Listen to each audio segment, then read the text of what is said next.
Hey everyone, it's Debbie here. How are you today? It's Friday evening here in Bees Creek. It's not sunny Bees Creek right now. It is bucketing down with rain, monsoonal rain, Bees Creek. So it's quite funny actually this afternoon because we were out looking at some houses because we still don't know whether we've got the house we wanted, but we were looking at some other houses today, and it's always interesting going to look at houses in the rain because one of the houses we looked at, it was like a lake to even get into the property, so it's like, oh yeah, no, that's that one out of the picture. So but that was good. So we had a good day today and feel like I've made some nice progress. So and I guess I was thinking a lot today about back to the subject of people, toxic people in our lives, and people who we think are our friends and who aren't really our friends because they say things to hurt us. They say things about us to other people that hurt us. They might ignore us and not talk to us, or help us out when we need help. And it's quite upsetting when that happens. And it was interesting because a friend of mine, Vanya, posted a really great post on her page talking about very similar thing, that some friends had been saying some really nasty things about her, and that was the goddess in her, those of us, the spiritual part of her, and I would say the same thing, knows at a logical level, we know that it's like, whatever, it's their stuff and it's nothing to do with us, and we're just going to let them go out of our lives, and that they're not even worth our time and trouble. The normal human being part of us is actually really hurt by that behaviour, and it can be really quite hurtful, and kind of reminds me of the whole, there's always the kind of spiritual thing, which if you've got nothing nice to say, don't say anything at all. And really kind of, we really need to take that on board sometimes, and be, considerate of other people's feelings, like even if we think, something funny about somebody, or, we don't want to be, we might not want to talk to that person, or they might be annoying us, you don't have to be nasty about it, just be nice about it, be pleasant, be friendly, just be nice and be ordinary about it. So, and I guess that really reflects, and, for me, there's been a lot of people falling out of my life over the past couple of years. And in fact, even in the past, like, when did we go back to? About September time, so about 4 months now. There's been another whole bunch of people that have kind of disappeared out of my life, and I've also interestingly repaired some nice friendships, people who I sort of allowed myself to be not very nice to, and I regret that now, and actually rebuilding a couple of friendships, which has been really, really nice, and just some really nice new people coming along, and it made me realise that when we do change our vibration, so for example, work-wise, now I was working with, in my old company, a bunch of, some of the people were lovely and were really, really nice people I got on with, but there were also some really toxic people in there, and particularly my last boss I worked for. Boss before that was actually nice, but she was a very, very, for me, toxic, controlling person who I personally just couldn't stand at all. And what's been really refreshing is that by making that leap of faith and leaving, and now I've been doing some contracting work for a lovely family-owned company, Quality People, who do recruitment, and I've been doing work for them. And it's so different when you work with people who value you, and like, it's been so nice, because whenever I do something with these guys, or I write a report, or I go and have a meeting with people, or I close a piece of business, and we placed, this week I placed my first candidate actually in a job, and they started their job, and they send me like lovely emails and say, great job, well done. They ring me up and tell me what an awesome job I'm doing. They welcome me. They, today they sent me a bunch of flowers and gifts to say well done on your first close, your sale. Now they're paying me to do this job, but and they pay me well to do the job that I'm doing for them, but like to feel that appreciation that somebody really values what you're doing for them is awesome. And that's what we want in our friendships as well. We want friends and people in our lives, like partners, our spouses or our partner, people who are our friends, who we hang out with, who we do stuff with, people we work with. We want to feel valued. And if we're somewhere in a relationship or in a friendship or in a work environment where we are, gosh, there's a lot of energy shifting there, where you don't feel valued, that is not the place to be. So if you don't feel that the people you are with, the people you spend time with, the people who supposedly love you, value you for being you and for what you do and for being in their lives, then really those people don't really have a place in your life. And I guess for me that was very true in my marriage. It was very true in my last workplace. It was certainly true amongst a lot of people who I used to be good friends with, and people I've been friends with and who I don't really see anymore or don't have anything to do with. And and that was really the core thing for me, is that when you want to be in situations, and I mean no matter what you do, whether you run your own business, whatever path you're following in life, whether you're writing a book or whatever you do to bring income into your life, to in relationships and stuff, we want to do something where we feel that people appreciate us, where we feel valued, where we feel loved, where we feel supported, where people are encouraging us to be ourselves and to do better and to grow and to challenge ourselves. And that for me is the real core of this stuff, and it's the real core of when you come to look at your friendships and relationships with people in your life. That's a really, really key question, is do I feel as if these people value me? Do they take time to spend with me?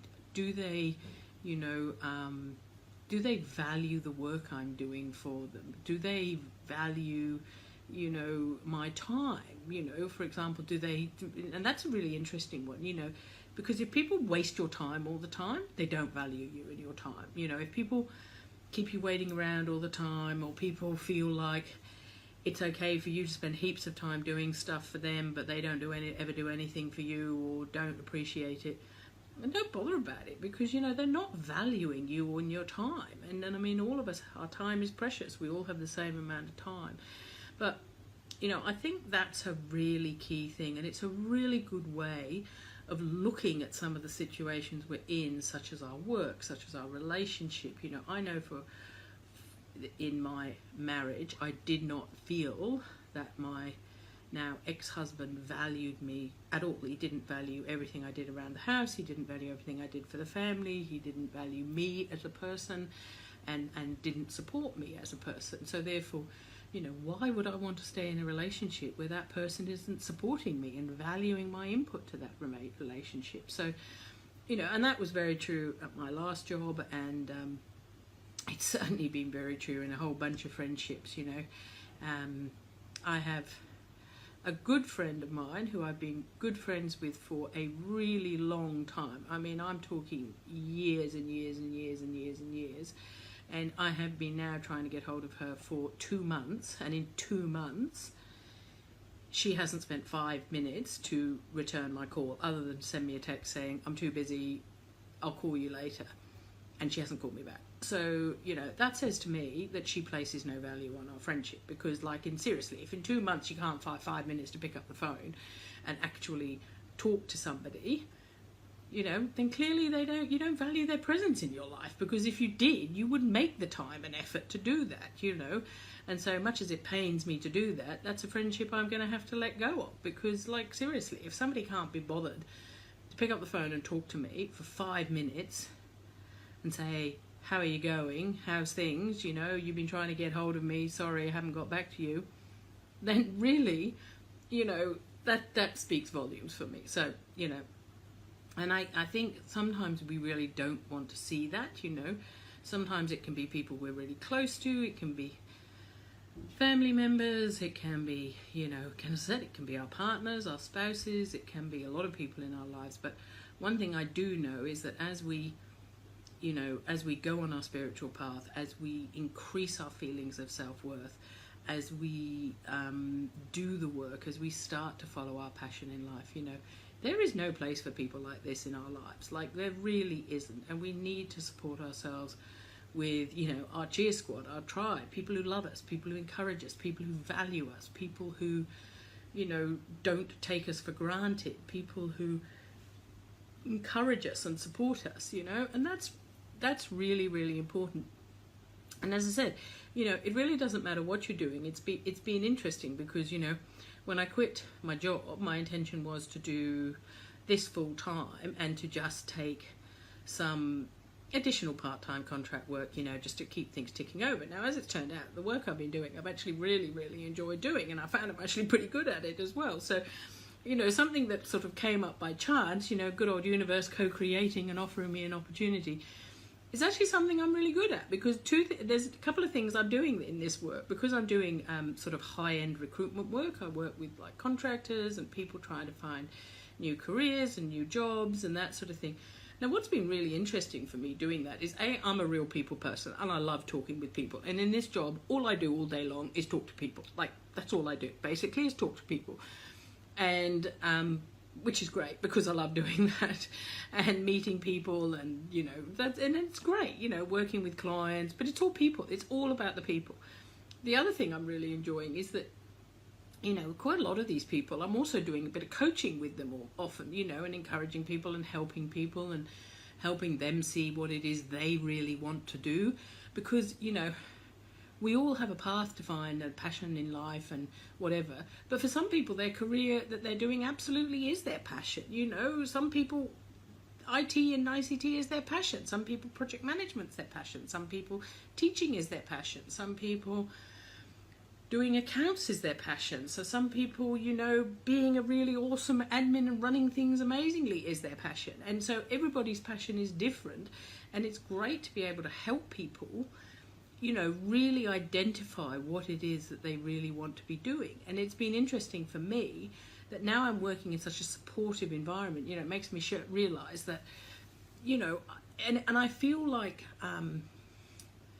I guess I feel like I'm able to realise my potential, because that's what's really interesting. When we have people around us who value us, when we have people around us who support us and encourage us, we start to feel like we are reaching our potential, and we're starting to feel like we can, you know, we're not afraid to try things, because people aren't going to knock us and bring us down. You know, we're not afraid to have a go at things, because, you know, if things don't work out, people will be like, yep, next, let's on to the next thing, you know, that's fine. And nobody's going to like berate you and tell you how useless you are because, you know, some client you didn't close some deal or something, you know. And that's really important. And when we have people around us like that, they just encourage us to be fearless and to go out and do whatever it is we want to do, you know. And we can be ourselves amongst them. We're not putting up a face. We're not trying to fit in, which goes back to the stuff I was talking about a week or so ago about, you know, always wanting to belong, always wanting to fit in. When we're with people who are our tribe, then we feel like we belong. You know, we don't have to fit in. We don't have to pretend to be somebody else to try and make people like us, because they do that anyway, naturally. So, you know, all this stuff really, really ties together, and it's all tied into our feelings of self-worth. So the more we feel, the more we accept and love ourselves, the more we feel good about ourselves, the more we increase our feelings of self-worth, the more people we will attract in our life who will reflect that back to us.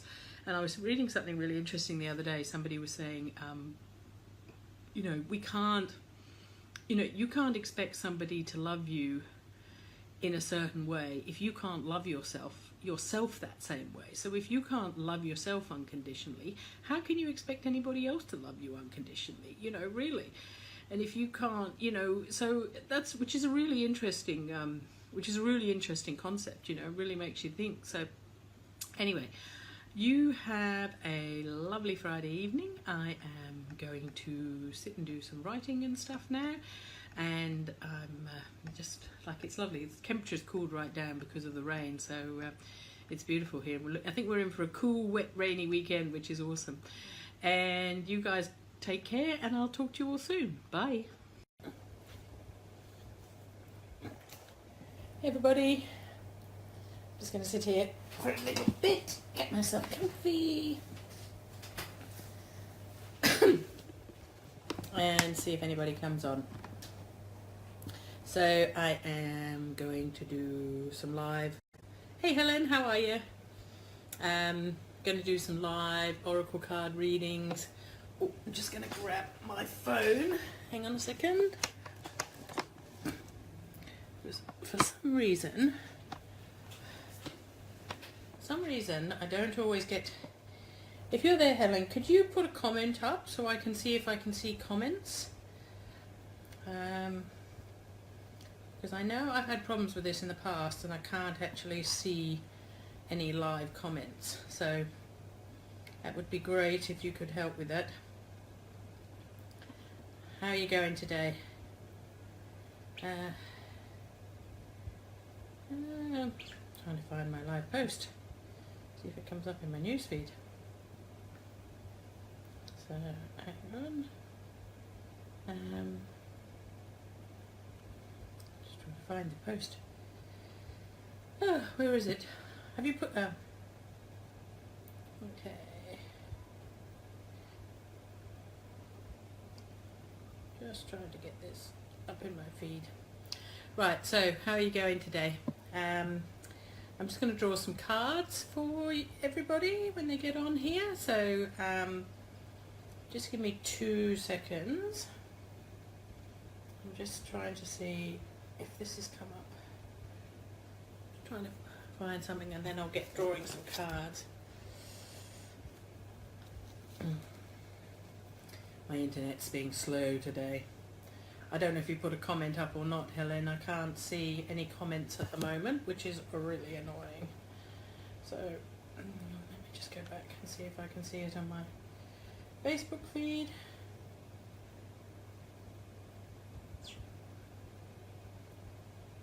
My phone's being really slow. Well, that's pain. I can't see comments. Don't know if there's anybody else there. Well, Helen, I will draw a card for you. I can't see any comments on there, so not quite sure what's going on here, why I can't see comments. Let's give it a couple of seconds and it might come up. Anyway, so I'm using these cards today. The Angels of Abundance, which are lovely cards, Doreen Virtue cards. I know this is all going to be back to front. So I'm just trying to get this up. See if I can see comments. Cool. So here you go, Helen. Here's a card for you. Wait and see if anybody else joins on the line or not.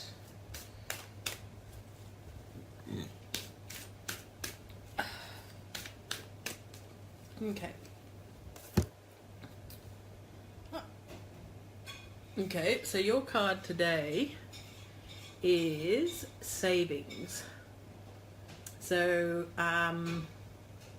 that card says, as you consistently save for your future is saved. You do your future self a big favor as you consistently set aside present funds. This is part of your self-care and path to feeling secure as you focus upon your life purpose. So that's basically saying, you know, just keep saving, keep some funds, you know, even though if you feel like you can't afford it, keep putting some money aside, so that helps you to feel abundant and helps us to feel that you know, we always have money set aside for a rainy day, which is great. So that's the card for you. I still can't see any comments up here, which is really, really annoying. So hang on a second. Swipe left to see comments. Yeah. I don't know if you put a comment up or anything, Helen. I'm just waiting to see if there's anybody else coming on the page right now. I don't know why my internet isn't working and my phone. It's very frustrating. I can't get it. I'll draw you one, as it's just you and me on the line, Helen. I will draw you one from the Nature's Whispers cards, which are these ones. I wonder if we used these ones last time when you were over here. So I'm just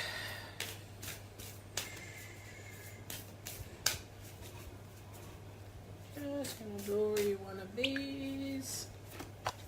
Ah, here we go. There we go. Now I can see comments. Okay, so that's good. Yes. I don't know why I can't see your comments. I can see them on my phone, but I can't see them on here, which is really, really annoying. Yeah, hi Brandy, how are you? Sorry, I'm just having a bit of trouble. I can't see comments on my iPad for some reason, but I can see them on my phone. So Helen, this is your other card, which is the big picture. Now, that from Nature's Whispers, funnily enough, I got that same card this morning. So that's all about, card 6, the big picture, is about there's a lot more going on than you realise. When we get over in our heads and overthink things, we start to miss much of what is going on in the world around us. You might be trying to micromanage a situation and are too focused on small details. Try looking at this from different angles if you've been struggling with a problem or tough situation. This card can signal you will find the answers if you stand back and view everything from a larger perspective or someone else's viewpoint. So that card is basically take a step back, look at it, look at the big picture of what's going on. You know, don't get too bogged down in all the details. And that also says to me, don't get too bogged down in like a specific outcome as well. When we look at the big picture, you know, that's all about setting our big intentions and about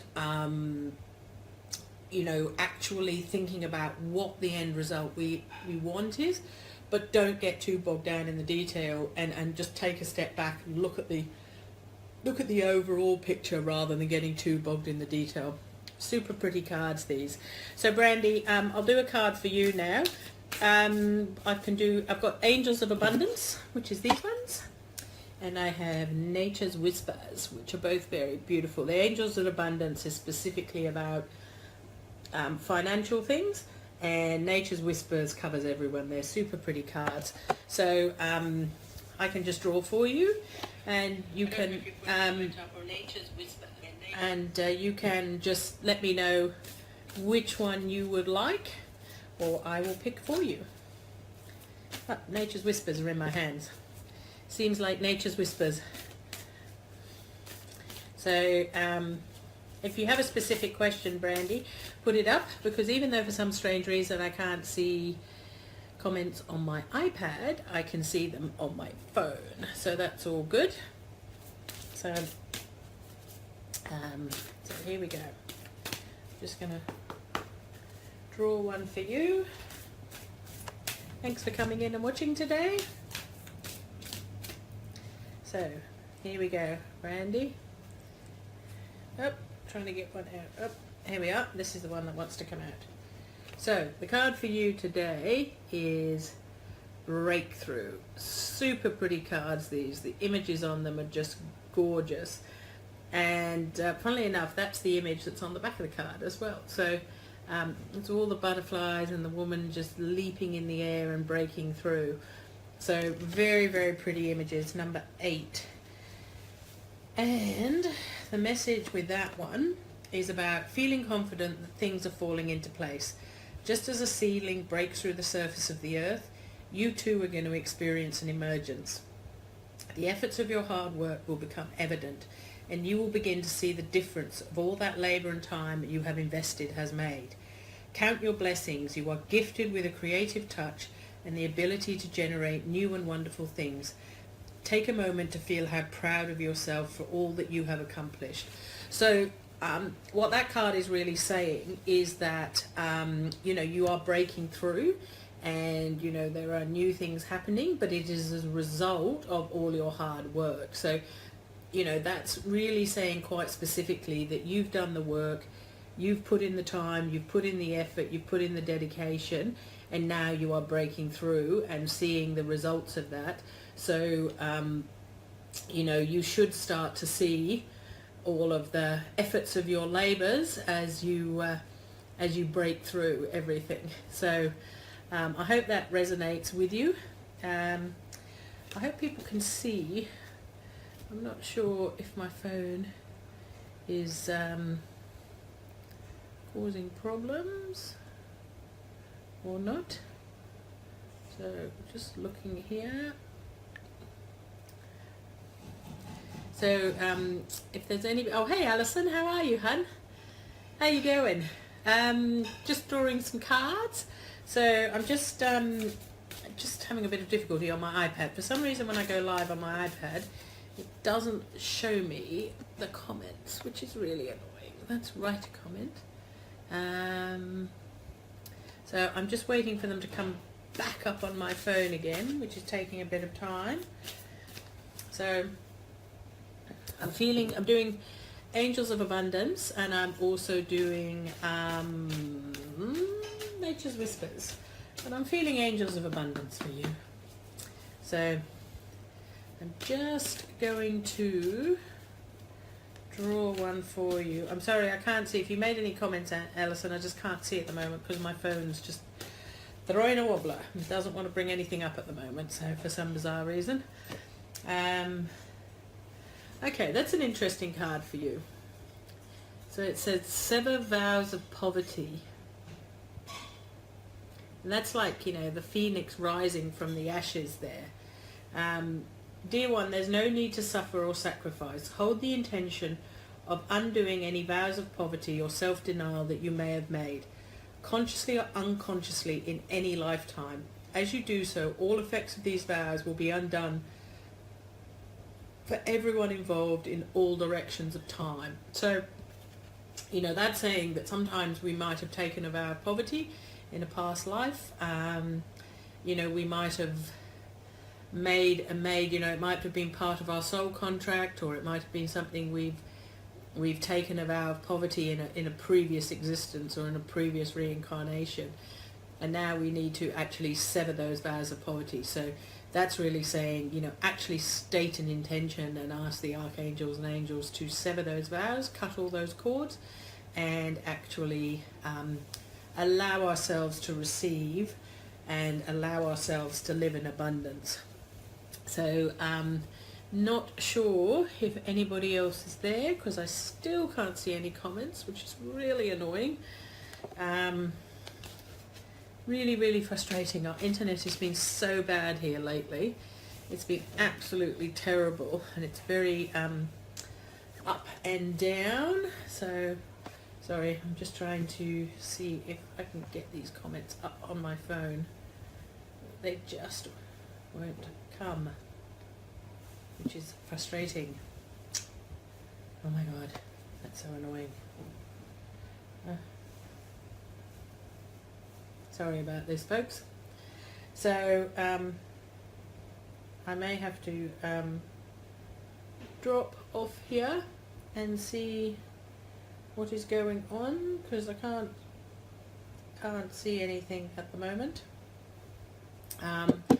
If anybody else, I might give it another minute or two, see if anybody else wants to come on.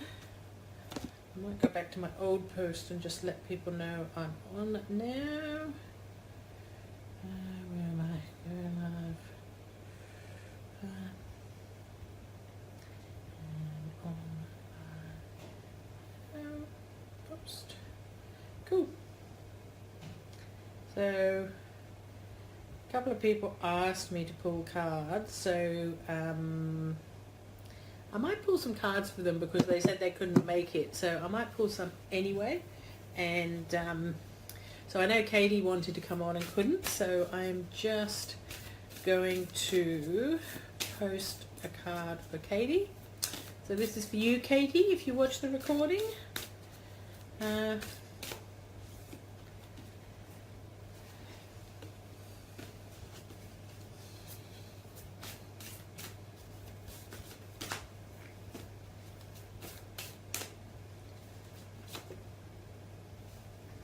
So that's a pretty card.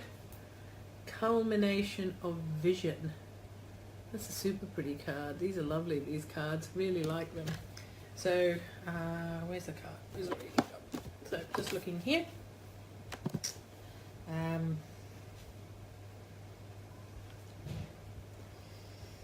So,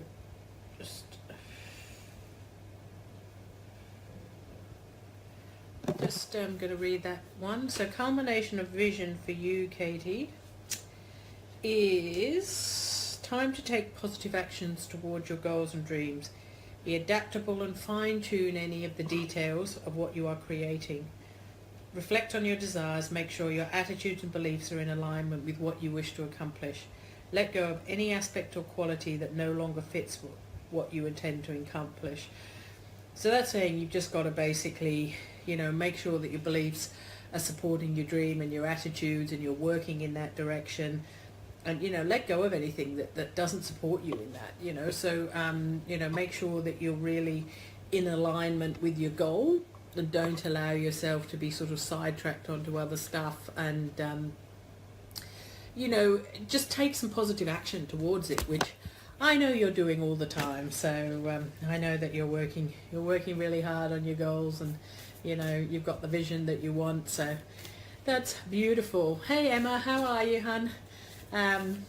Did you want a card? I'm afraid that I cannot see, for some bizarre reason, I cannot see any comments, which is really, really, really annoying. So I'm feeling angels of abundance for you, Emma, if you'd like a card. So I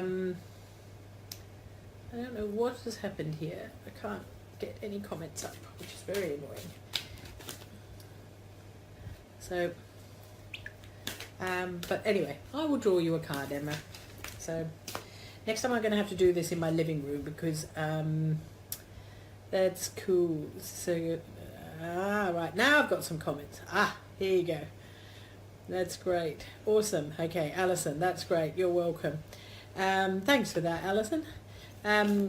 So here we go. I'll get a card for you, Emma. Now I can see comments. So thank you, everybody, for bearing with me. I couldn't see any comments, but now I can. I have to look them on my phone, because for some reason they don't come up on my iPad. So here we go, Emma. This is your card. There we go. That's a very direct one. Declutter.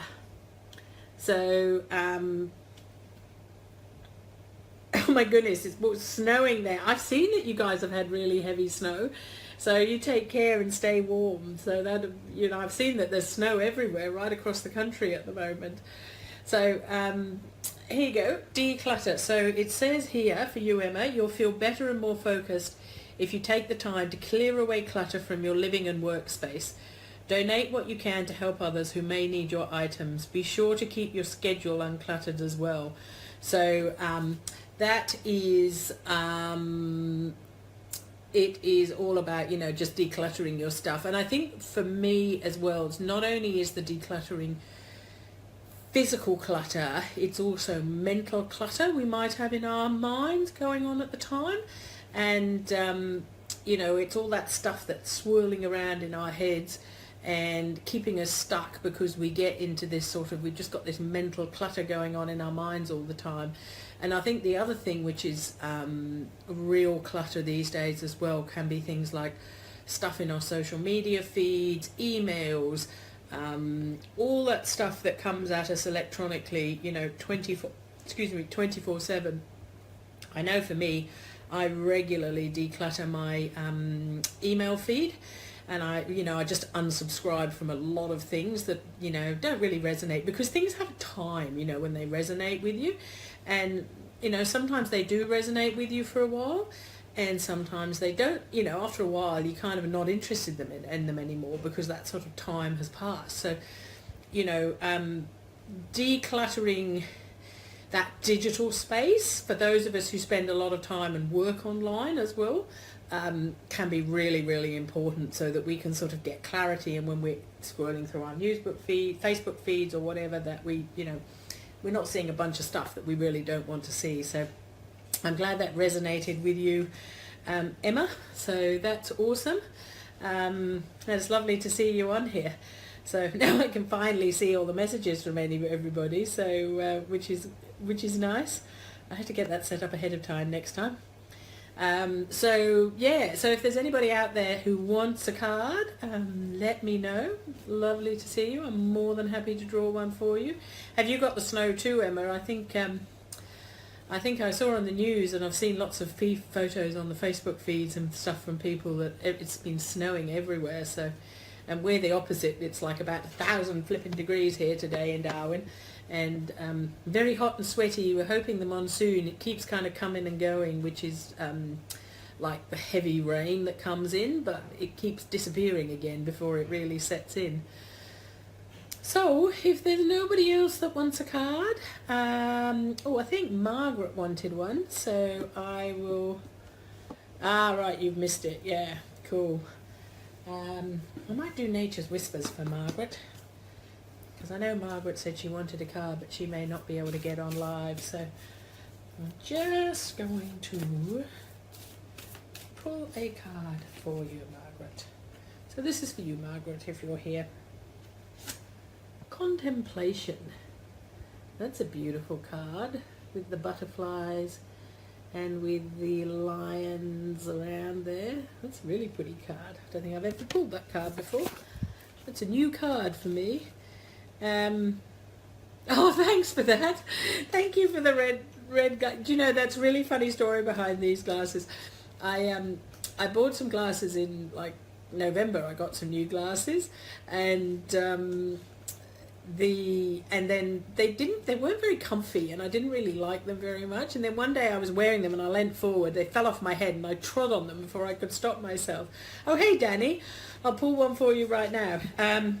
So I went out and got some new glasses, and the woman in the shop did everything she could to persuade me not to buy red glasses. Like, she kept saying they're not going to go with anything, they're not going to suit you, they're not, and I'm like, I want red glasses, so I'm having red glasses. So it was pretty funny. Anyway, this is a card for Margaret. So this is Contemplation. I'll pull you one next, Danny. 29. So contemplation is enjoy your own company. This is a wonderful time to reorganize and consider the things you enjoy most in your life. Make a point of spending a little time allowing your mind to wander away from the everyday concerns that occupy your time. Give yourselves an opportunity to be inspired, ruminate on your inner voice, and listen to your own counsel. So that's a pretty card. So that's for you, Margaret. Contemplation. It's a really nice card. So Danny, what would you like? I have the Angels of Abundance cards, or I have the Nature's Whispers cards with the super pretty pictures on. So let me know which one you would like, Danny. Either or. Angels of Abundance are all about money and, you know, what's going on in our life financially. And these ones are just very general oracle cards. So if you have no particular preference, I'll pick one for you. So the second, the Nature's Whispers ones? Cool. Okay, I'll pick the Nature's Whispers ones. Cool. So pull your card from Nature's Whispers.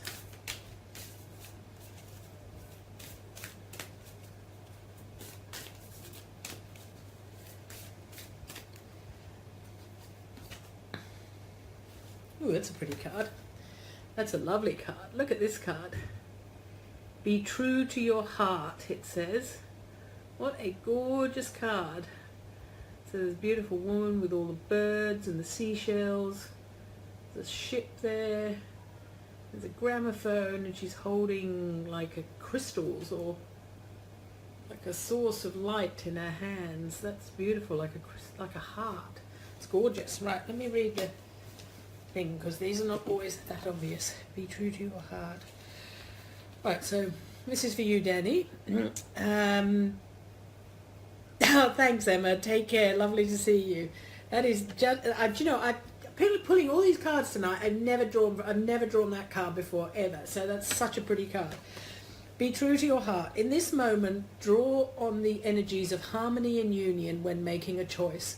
The current situation is best supported using intuition and not intellect. There may be difficult decisions to be made that are not necessarily about love. Consciously be aware of what interests you, what attracts your attention, what stirs your imagination and creates passion in your life. Do your best to ignore the persuasion of what others might think or say. Trust yourself and don't allow your opinion to be swayed. So that's really saying to me, you know, follow your heart, follow whatever your heart is telling you, follow whatever your intuition. It might not seem like the logical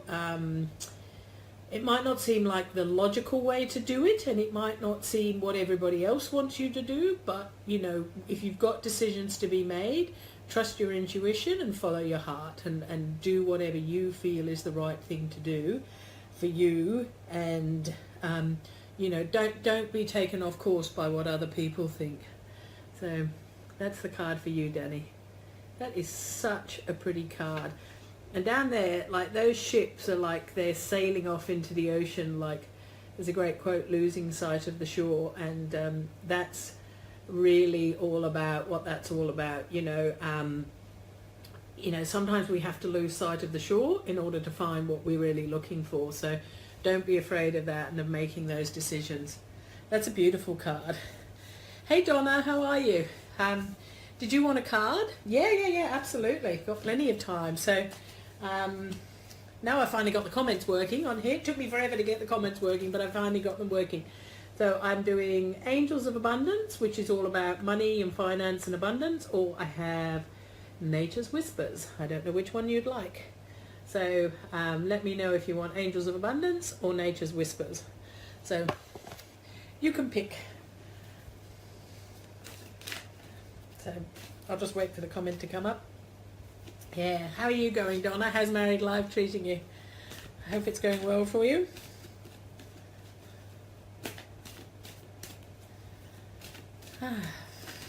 Yep, abundance. I was already shuffling abundance. And the cards are like jumping out at me, so obviously they've got a clear message. That's interesting. This is the same card that came up for somebody else. That's it. Really interesting to pull the same card twice.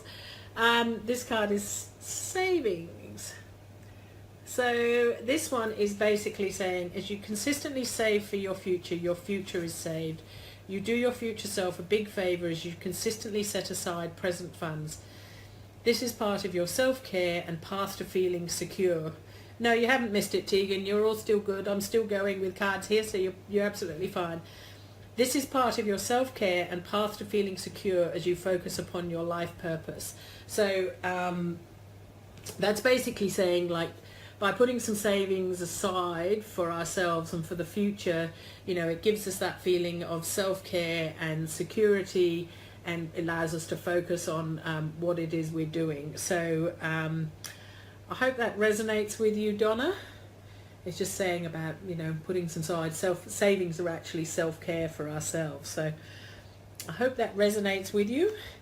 Tegan, I've got Nature's Whispers. So Tegan and Louise, yep, that's absolutely fine. Just let me know which one you want, whether you want the Angels of Abundance or Nature's Whispers. I have both of them. Here, these are all about money and abundance. And these ones are very general ones, but they're really, really beautiful images on these cards. Oh, good. That's good. I'm glad to hear that. I'm glad to hear married life's treating you well. And it's so funny, those lovely pictures at Farnham Castle, because I actually used to live in Farnham. So it was lovely seeing all those pictures there. It's such a gorgeous place. So Tegan, which one would you like? Nature's Whispers? Yep. Right, let me just find those cards. Here we go. Nature's Whispers.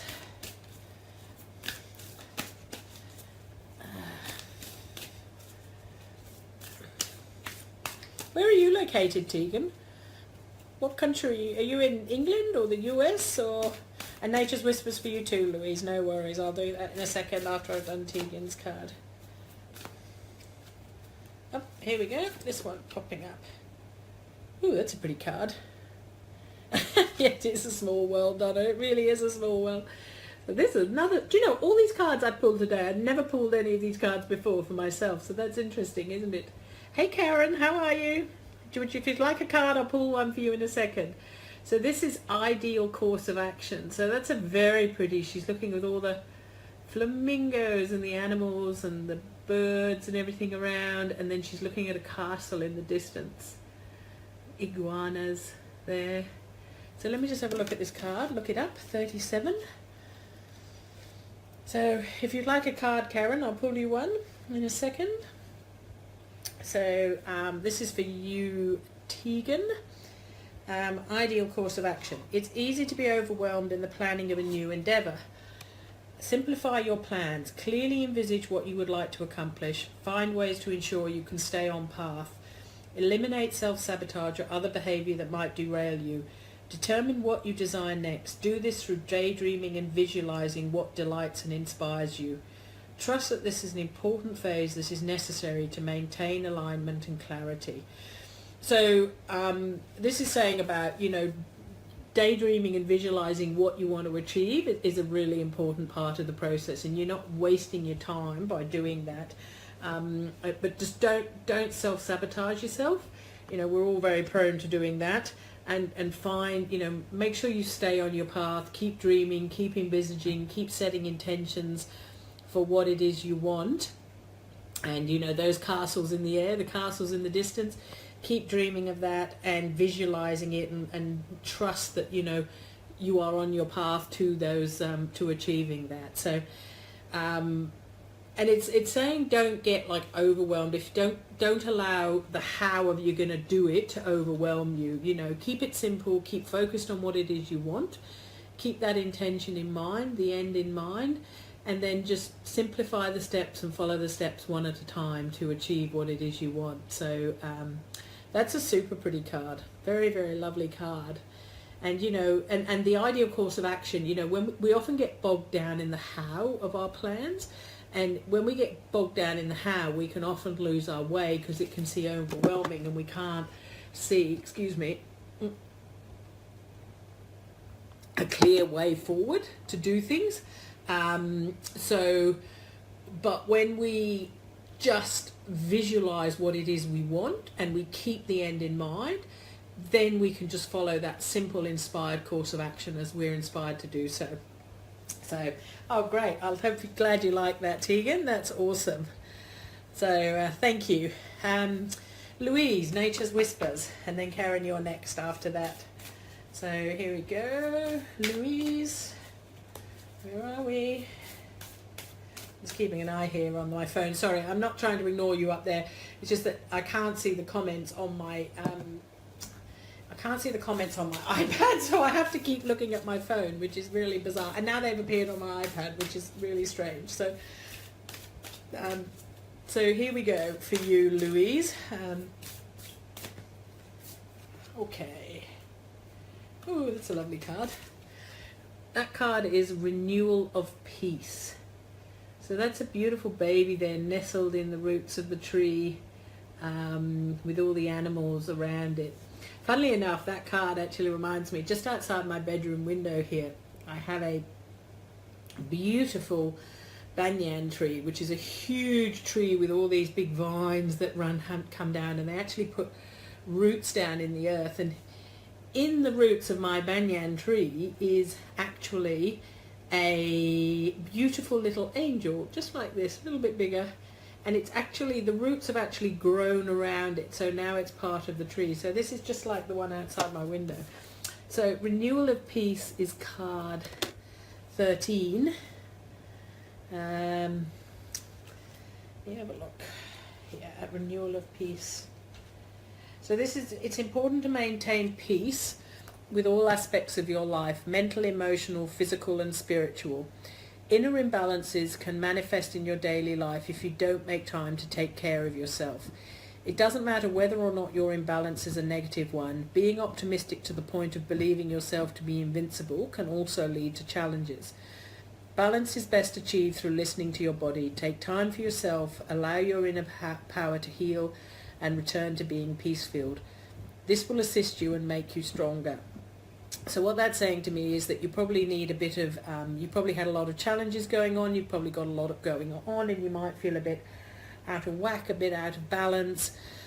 You might feel a bit overwhelmed, and it's time to sort of get that feeling of peace and calm by taking care of yourself and finding that balance of being and doing, and finding the balance of, not being pessimistic, not being over-optimistic, but just, find a happy medium in the middle and take care, take time for rest, take time to, there's the card again, take time to sleep, take time to rest, take time to take care of yourself, to nurture yourself, listen to whatever it is your body needs for you. And, we all have the ability to heal ourselves, and to be in that peace, be in that place of peace.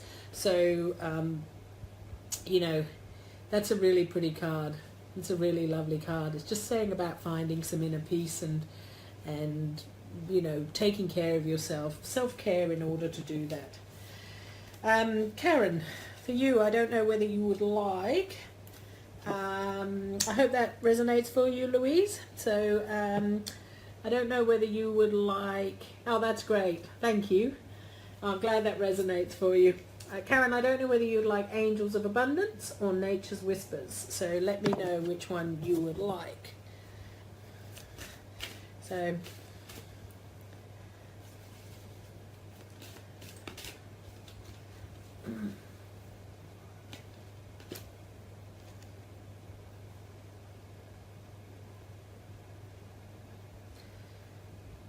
well, I'd already started shuffling Angels of Abundance, and this one jumped right out for you. So there you go. So this one is Obstacles and Blocks Are Lifted. So that's like Archangel Michael with his blue sword of light, cutting cords and protecting us. All your good personal work and your positive energy shifts have overcome previous obstacles, and blocks are lifted away. You will now experience progress and forward movement with your projects. Stay centered in gratitude to ensure that your flow of abundance continues. So that's, that's really saying that, things are going to flow a lot more smoothly now. Any obstacles and blocks that have been in your way. I mean, I know back at the end of last year, you were feeling very sort of overwhelmed and stuff, and struggling to find the time for your business. So, excuse me, that's kind of telling me that all those blocks, obstacles, any of those issues, they're out of the way, and it's going to be, a much easier. And I think the other, and you're going to see forward movement with your projects, with your business. That's going to flow a lot more smoothly. And I know, you have such a passion for your business and for what it is you sell and for what it is you offer your clients. I know that's not just a business for you, that's the way you live. So, that is apparent to anybody who talks to you. And that's just saying to me that a lot of those obstacles and blocks are being lifted out of your way. So, and it's really good. Like one of the exercises I love to do, I do it pretty much every night before I go to sleep, is to ask Archangel Michael to cut all etheric cords, to anything that doesn't serve me, to cut that energy that's holding on to us. It might be people, it might be situations, it might be working environments, it might be, things that are going on in our lives. Just ask Archangel Michael to just sever those cords with his sword of light, and it just sort of, it's a great way to end your day. I literally do it when I lie in bed, last thing I do before I go to sleep at night. So, and just sort of ask for protection, and that's just saying all those obstacles and blocks are lifted out of your way now. And you have more time for your business, more time to play, have fun. Oh, you're totally welcome, Danny. Thank you so much. That's great. I'm just looking back here to see if I've missed anybody. I'm just trying to see here. Oh, you're welcome. Hey Fiona, how are you today? So, yes, that's very true, Karen, about gratitude as well. It's very, very true. And you know, I see you really taking off in your business now. Like, I actually don't know how you have time to work, really, with all of that going time to do your day job. The NT government, I know, it's a challenge working for the government sometimes, but anyway, you're doing such an awesome job. So that's awesome. I'm glad that works well for you. Fiona, I've got Angels of Abundance, or which are these ones, or I have Nature's Whispers, which are these cards here. So not sure which one you would like. These are the Angels of Abundance. Dawning Virtue and Grand Virtue. They're all about financial matters, abundance, that sort of thing, money. And this is these ones are Nature's Whispers, which are just very general cards, but have really, really beautiful images on them. They're gorgeous. So I'm feeling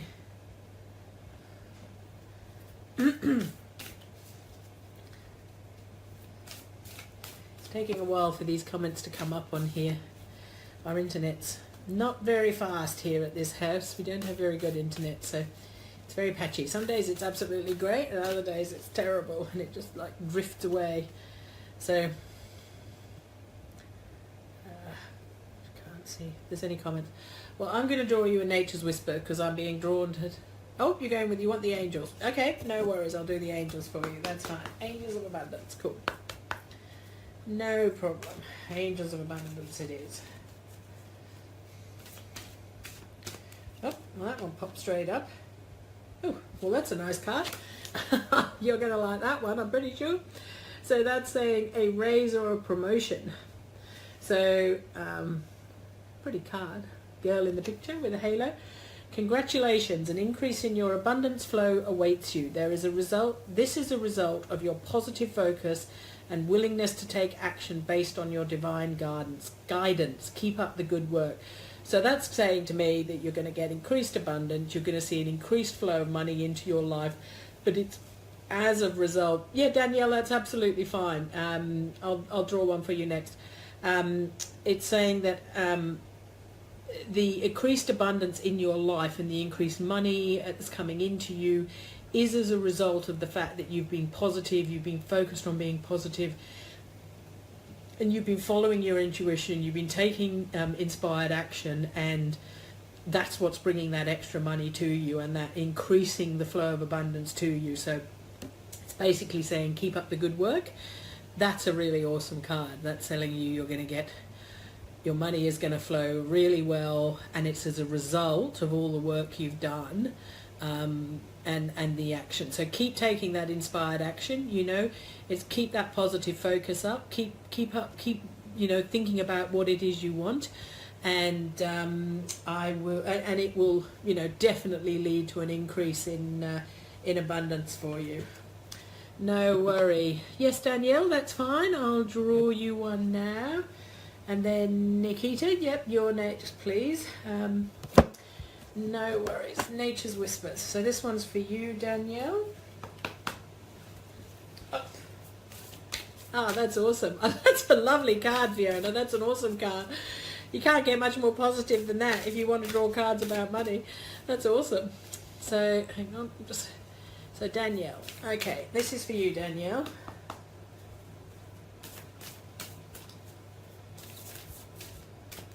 Okay. So your card is Pause. That's a very pretty card. Very out in the woods. So that one says to me, so it says, take a moment to assess what's really going on at this time. You are holding on to control and not allowing many wonderful blessings to come into your life. Grant yourself an opportunity to get into the sunshine. You deserve to receive this new prospect. Resistance can create unnecessary blocks. Interference can be caused by a multitude of energies, including your own attitude, other people, the weather, and so on. create the opportunity to regroup. Don't feel the need to fight what is happening. It's a waste of energy. Find something else to do and wait till there's a better flow to finish the task at hand.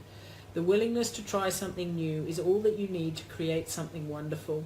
So what that card is saying to you, for me, it's actually good advice for me at the moment too, is, you know, sometimes when we can block stuff because we're very focused on a particular outcome, we may get too bogged down again in the how, in the detail of, and we can actually, and we're trying to control things so much that we actually block abundance, and we block what we want because we might be focused on one particular thing, where in the universe is trying to bring us something so much better, but we're actually blocking it out because we're so focused on one particular thing. So what a really good way of doing, and funnily enough, I was just saying this to one of my clients like about 3 or 4 days ago, one of the best things you can do when there's time, when it times like this, is to just stop, take a pause, just let go of it for a while, you know, go and have some fun, go and do something you love to do. If you love to paint, go and paint, read, you know, go to the beach, have some fun, go dancing, whatever it is for you.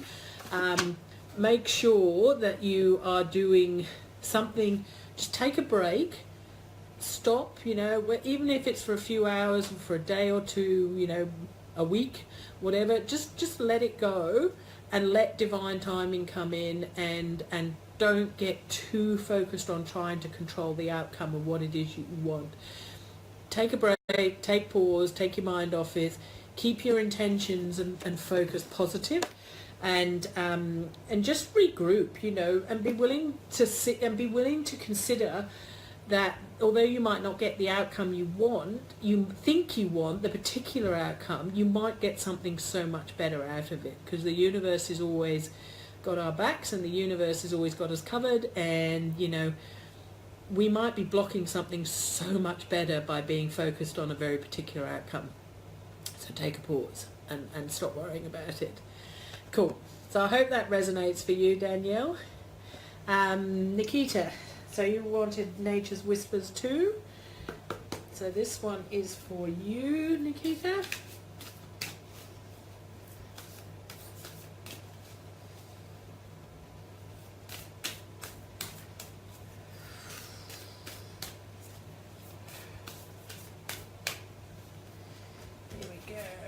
This one, gratitude and appreciation.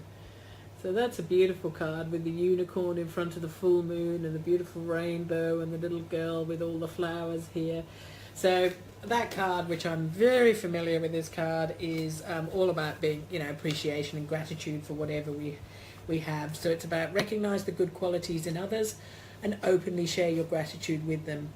Write notes of thanks to those that have helped you. If someone deserves acknowledgement, take the time to let a superior or colleague know so that they receive the recognition they deserve.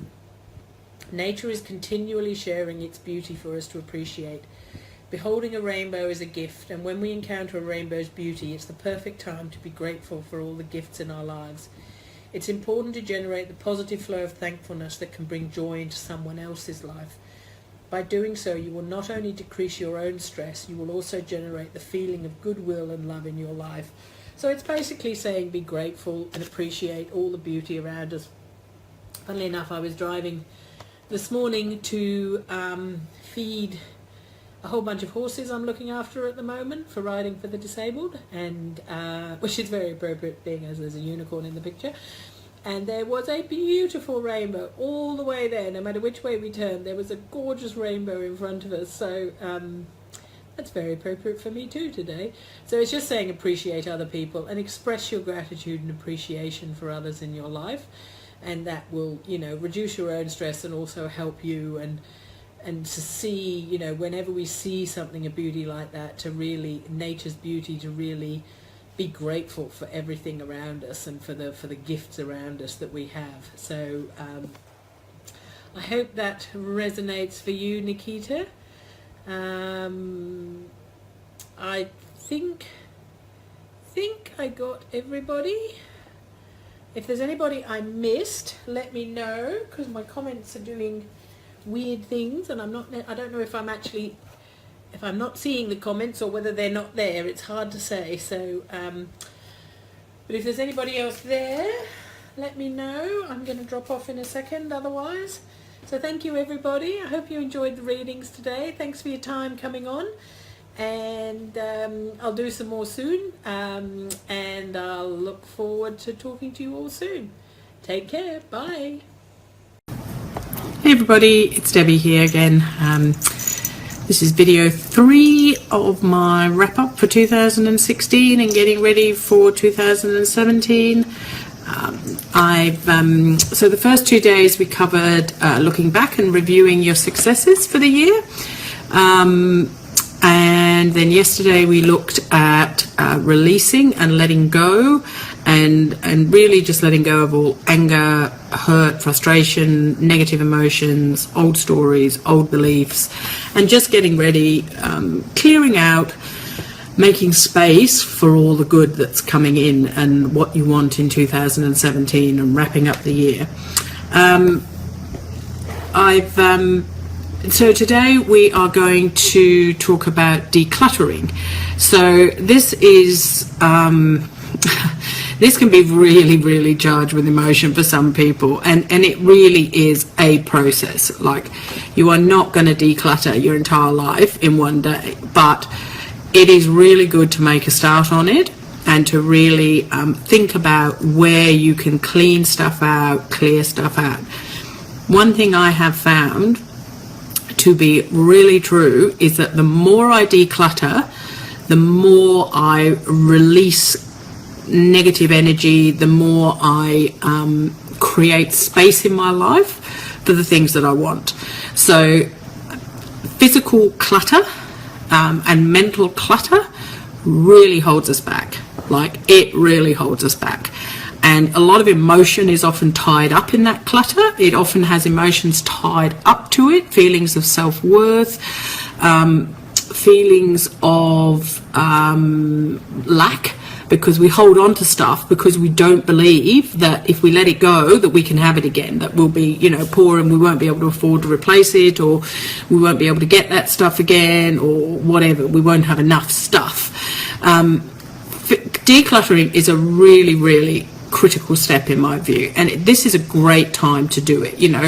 Often between Christmas and New Year, people are off, they've got time to do stuff, you've got time to relax, you've got time at home or wherever, and it's a great time to start to, in Australia here, we've got summer holidays, so a lot of people have got time off now, so it's a really great time to just make a start on it.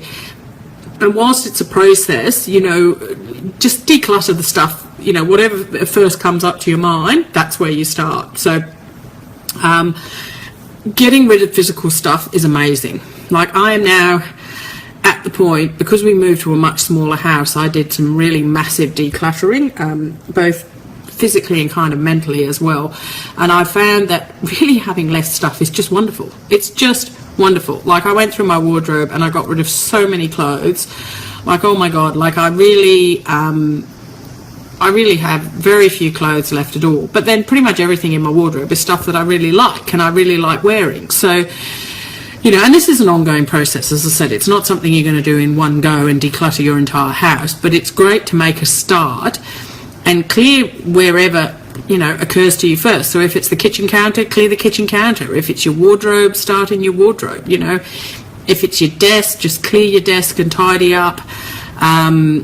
It really is amazing, and doing massive decluttering can really have some amazing results, because nature really abhors a vacuum. And so if you free up energy by decluttering stuff out of your life, you will be amazed by what happens. Things will start to come into your life, things that you've been wanting, things that you've been looking for, things that have been you've been dreaming about, can start to come in, because there's energy freed up by getting rid of all of this clutter. Now's a great time to do this and start about thinking and doing this through, the early part of next year. For example, today, my car, I have a company car for my job, and my car has been driving me insane. With 2 kids, 2 dogs, 3 horses, It's always full of horse feed, hay. The kids are always in and out of it. They're always leaving rubbish in it. And it just, because we live in a rural area and it's been very wet recently, everybody's in, out the car, in the mud. And the car was absolutely filthy. It was full of rubbish, full of hay, full of just accumulated rubbish and crap, and it was driving me insane. Like, every time I got in the car, it annoyed me. So today I spent, it took me about half, 3/4 of an hour, had a big clean out, went through the car, cleaned out all the rubbish, took out everything that doesn't need to be in the car, like, children's socks, pairs of shoes, hats, 50,000 pens, bits of, God only knows, bits of jewellery that have been left in there, you name it, it was in there. So just went through all of that and really started to declutter. I've had a big clean out, cleaned everything out. Now I get in the car, feels wonderful, like positive energy. It's not that like instant when you walk in, it's like, oh God, like seriously, does the car really need to look like this? Got rid of like 20,000 empty water bottles, which is a never-ending thing in Darwin because you're always drinking bottles of water. So where, really think about where in your home or in your life gives you that feeling every time you walk in. Right now, my next project for today is my desk, and which is really cluttered, and I need to have a big sort out. And I've got a big stack of pictures up against the wall, which for some reason I've really struggled to let go of these pictures because they kind of all they were given to me by people, or they've got emotional attachments to them. So that's my next task. Really highly recommend you think about decluttering and getting through stuff. Another area which we often forget about when we come to declutter is things like paperwork. So earlier this year I went through my filing cabinet and I basically got rid of pretty much everything. Like, I kept essential documents, but like I had millions of old utility bills, credit card statements. I had, oh God, just endless records of, I don't even know what it was, 10 years worth of insurance documents. All you need is the most up-to-date one, and pretty much everything now you can get online anyway, so you really, obviously you need to keep your basic records and certificates and all that sort of thing, but a lot of stuff we just keep because we've just always done that. So I actually got rid of my filing cabinet because I don't actually need a filing cabinet anymore. I've all got it in like a filing box or 2 boxes, which pretty much covers everything now, and then I've got some archive boxes with stuff that I need to keep because it relates to businesses or something like that, or tax returns and that sort of stuff. The other area is to think about is email. So something I like to do before the end of the year particularly is go through all my emails and delete everything that I don't need anymore. And we are like unless you're super well organised, I would guarantee most people have huge numbers of emails sitting in their inbox that they never ever need or look at or whatever. So go through, organise it. If you do need to keep it, put it somewhere, whatever you need to do to keep a copy of it. But otherwise, just have a big clear out, because that's a really big, again, it's just that freeing up of energy. And if you want to manifest into your life, you have to free up space and let stuff go. You cannot manifest the things you want in your life unless you make space for them. That is a lesson I have really massively learned in life, and every time I have a big declutter, I have a big clear out, I have a big freeing up of energy, it just brings wonderful results into my life. Wonderful results. Like, I have had amazing things happen to me when I have had big periods of cleaning stuff up, because you just free up the space and you free up the energy and you free up the ability for all of those things to come into your life, because otherwise that clutter is like a block that is holding everything back from you, and that clutter will stop you bringing stuff into your life. If you were to look at my fridge right now, you would see exactly what I meant. So my fridge, I went and did a big Christmas shop yesterday, got pretty much everything I need for Christmas other than the fresh fruit and veggies and whatever. And stupidly had not cleared out my fridge before I got back, so before I did this. So when I got home yesterday evening with like 10 bags worth of shopping, I'm trying to cram everything into my fridge, and there is just no room for it, because there is so much stuff in my fridge, and I hadn't cleaned it and I hadn't cleared it and whatever, that I'm actually like struggling to get anything else in there. So in the end, I just sort of shove it all in, and then today I've had a big clear out and got it all organised now, and now there's heaps of space in there. So now it's like whatever I need, I can put in there, you know, and there's plenty of room for it. So just really think about, you know, and it's whatever is for you. So, you know, for some people it's clothes, for some people it's stuff, for some people it's books, for some people it's paperwork, you know. For me it was like all of the above. For some people it's, you know, everybody's different, but whatever is cluttering and annoying you, so if there's something that annoys you when you look at it, or when you open your cupboard and you think, oh my God, I can't find anything in here, or if you look at your desk and think, oh my God, that's driving me crazy every time you sit down, you know, do something about it, clear it out and declutter it, because I guarantee you if you do that, you will start to see some great results. And then that leads us on to the next part, which is really thinking about what do we want? What do we want? What do we want to see in 2017? How do we want to feel? What do we want to accomplish? What are the things we want to manifest in our lives? So we'll go on and talk about that tomorrow. So today, just a quick recap. Today's all about decluttering. And just think about whatever it is in your life that's dragging your energy down, do something about it. You know, you don't have to spend hours on it. A lot of things can be tackled in a relatively short period of time. Just get going on it and do it, and just be ruthless. Like, better let too much stuff go than not enough, because the reality is you can always replace it. You know, there's very few things you cannot replace, and if you need to, of all the decluttering I've done, really there's only been maybe a handful of things I've thought, oh, I wish I hadn't got rid of that. But, you know, really at the end of the day, it's fine.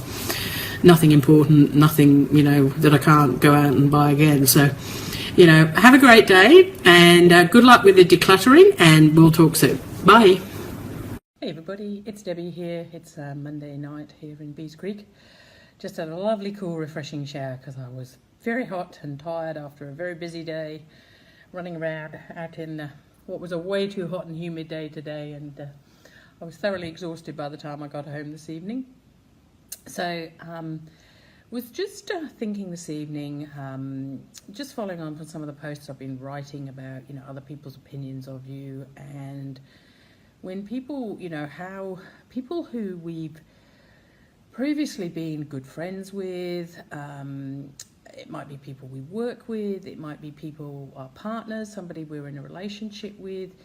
You know, when we make a lot of changes in our lives and we start to grow and develop as individuals, and we start to stand in our own power, we start to reveal our authentic selves, what we find, and I see this over and over and over again with people I know in my own life that's been massive in the last couple of years, and I get comments about this all the time from my clients, is that as we grow and we change and we expand and we raise our energy and we become happier with ourselves, we start to value ourselves more, and we start to make a lot of really positive changes in our lives, a lot of the people around us will start to get really, really angry and narky with us, and they will not be happy at all. And often it's the people closest to us or people that we're dealing with frequently, because we're not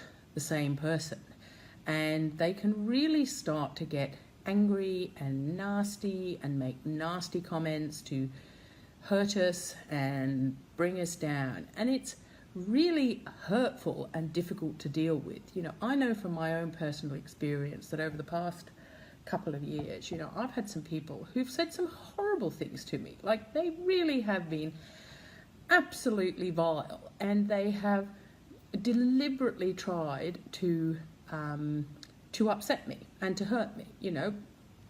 And even though they will, you know, often class it and phrase it by being, oh, you know, it's for your own good or whatever, you know, it's not for your own good.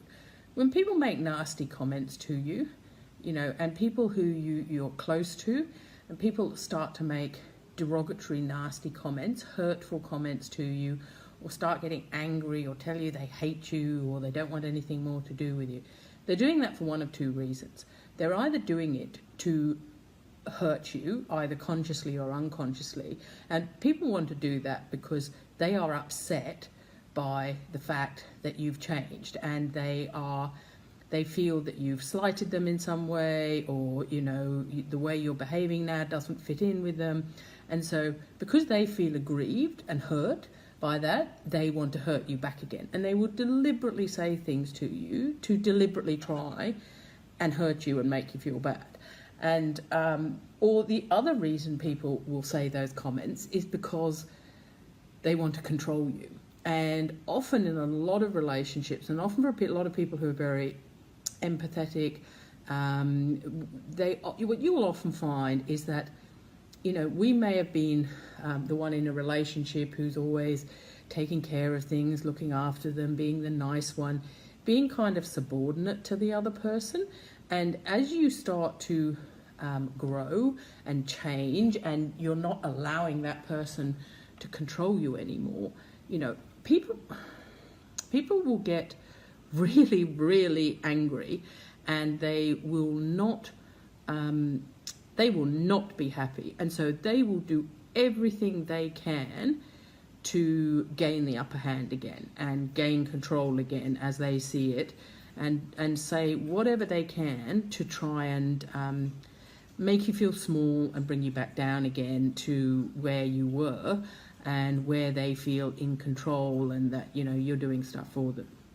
So realistically, the people who really love us and who really want, and who are really our people, they're your cheerleaders. They're the ones on the sideline that when you're making progress, when your business starts going great, when you lose weight, when you take a big step forward, when you start to be successful, when you get happy or you're in a new relationship, they're your cheerleaders. They're standing on the sidelines cheering for you, and they're so happy to see you succeed.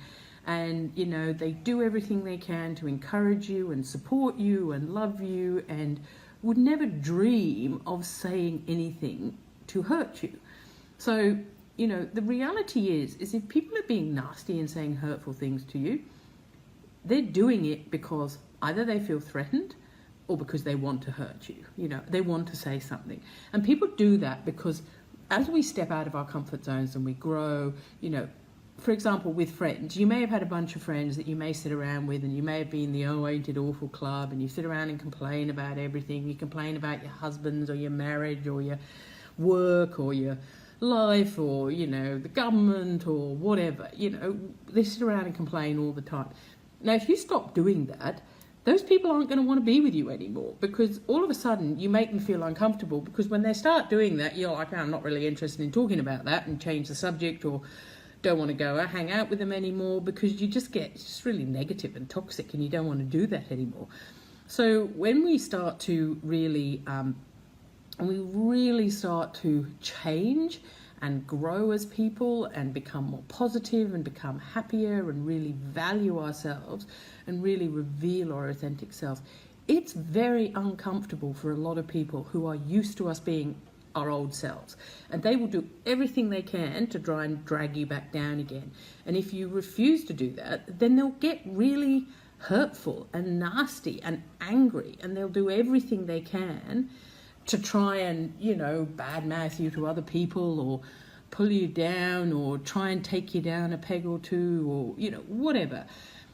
And the reality is, the best thing you can do with those people is just give them the flick. Like, seriously, just get rid of them out of your lives, and sometimes it can be really old friends and people we've had a lot of doing with, because they only see you as that small person that you used to be. And as you grow and you get bigger and bigger and you expand and you are doing all these new things and you're interacting in a different way with the world and you're becoming more successful and more happier, that really threatens people, because you're not the person that they know, and so that they were familiar with. And often people feel really resentful because they're actually very jealous of what you're doing, and rather than encouraging you and using it as a chance for themselves to grow and to say, God, look what she's done. Look, I could do the same thing.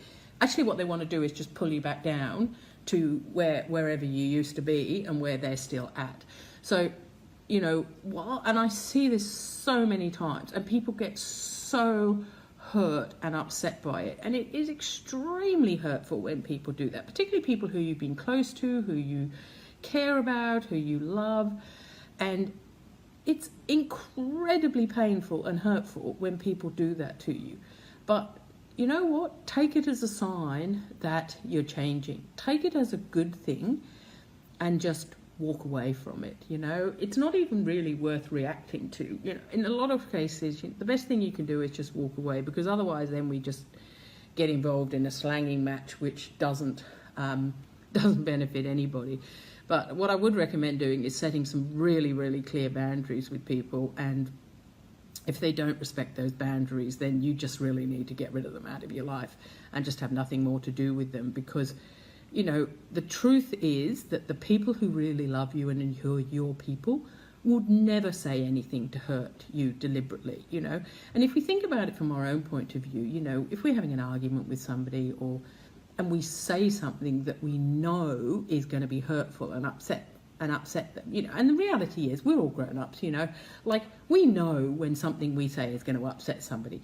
We do it deliberately. We deliberately do it to upset that person and to get back at them and to hurt them because they've hurt us, So, just be kind and just be nice. And really, the people who aren't being kind and aren't being nice and aren't supporting you, they are not your people. So, I hope you found this helpful, and I hope, if you're going through any of this sort of situation yourselves, just know it's a really positive sign that you're growing and changing and things are getting better, and you're making space for all those really wonderful people, the people who love you, the people who care about you, the people who accept you for who you are, the people who want to see you succeed, the people who want to be there and cheer you on. You're making room for all of those great people in your life. So, and for lots of new opportunities and for lots of exciting things to happen.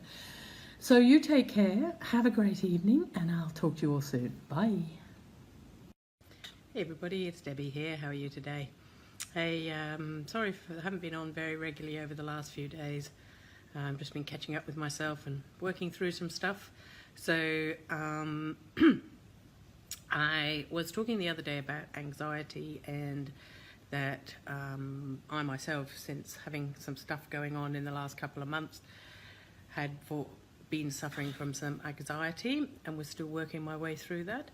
Now, whilst it has lifted a bit, it was still kind of there underlying. So I decided that I really needed to talk through with a coach. So I worked with a great lady today, and we went through a lot of stuff, which was great and has really helped a lot, I think. And so it put some really good strategies in place moving forward for dealing with it until it kind of, goes away. So, which is good. And I think it really it goes to show, even though I'm a coach myself, it's very hard to do this stuff on ourselves sometimes, no matter how much we know logically, and we actually know in our sort of conscious mind, actually implementing it and working through all the different issues and thinking about the different ways we could approach it and deal with it is often, it's very hard to do it on ourselves or with people who are very close to us, like our children or partners or close loved ones. That can be very hard to do. So, in my case, it was great to work with another coach and, just talk through things. Now, often the simple act of talking things through with another person can clarify a lot of stuff. So just by simply, in a safe space, feeling free to express and have somebody there who is just there to listen to what you have to say and to listen to that, to make suggestions, to acknowledge that, and to, be able to just share, what's going on in our minds, because again, we're not always comfortable doing that with the people closest to us. We might not want the people closest to us to know what's going on. We might be embarrassed about it. We might feel ashamed. We might feel like we have to keep up appearances, or we don't want, like particularly with kids and stuff, we don't want to get them involved in that stuff. We don't want them to affect them.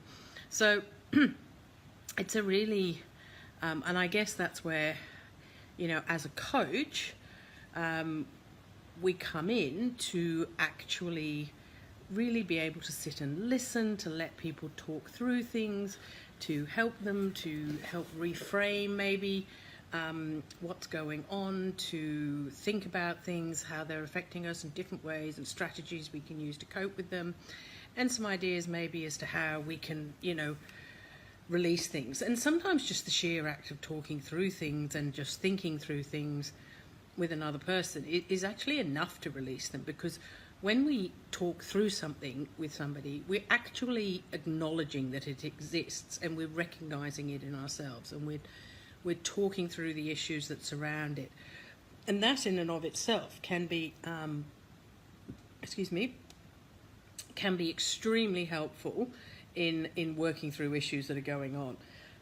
So, as I said, even though I'm an LNP coach, I'm a spiritual life coach, I still like to work with another coach. I'm still constantly doing stuff online, and doing courses and attending conferences, and reading books and gathering new material, because, as we learn and as we take things on board and as we change and as we go on our, spiritual journey to uncover ourselves and to, to change and to grow and to develop, we uncover deeper parts of ourselves. And as we do that work, often you'll find things will get better for a while, and then, you might feel like you've gone right back to square one again, and other things will emerge. And I think that's as we uncover the layers, it's like the old Shrek movie, it's like an onion. You uncover all the different layers of the onion. Anybody who ever watched the original Shrek movie, that's exactly what happens, because as we sort of peel off the layers one by one, we really start with the easy stuff, and then as we get deeper and deeper, we uncover new layers. Like, for me, the feeling of being out of control and stuck in Bali and worried about our safety and worried about how we're going to cope financially and worried about, just unlocked a really, really deep anxiety in me, which, I haven't felt like that for years, like years and years and years. And I think it's when we uncover those things, then we can release them. And we uncover them because we're ready to release them. The universe only will ever bring us what we can cope with. And, once we start to work through those issues and understand the issues and understand what it's triggering in us. And it was really interesting because the coach I was working with today was saying to me, when we feel anxious, we just pin that to an issue that's going on, So we will pick something to pin that anxiety to. So it might be our finances, it might be our relationships, it might be our career, it might be anything, a whole myriad of things. But when we're feeling a general anxiety, we will pin that to a particular issue, even though it may not actually be related to that at all. It's just that we need something to sort of feel anxious about. So we will find an issue that's going on in our lives and then make it all about, get very anxious about that, even though the actual anxiety itself may have come from something else entirely, So I think it's always good to remember that, this is not a once-off thing, this is a journey, this is a lifetime's work. We uncover things get really good, we think we've got everything sorted, we think we've got things under control, and then something can happen and it feels like it precipitates us right back in. But in reality it doesn't, because in reality we're probably at a higher level, we cope with things more quickly, we learn to recognize when things are going on, we learn to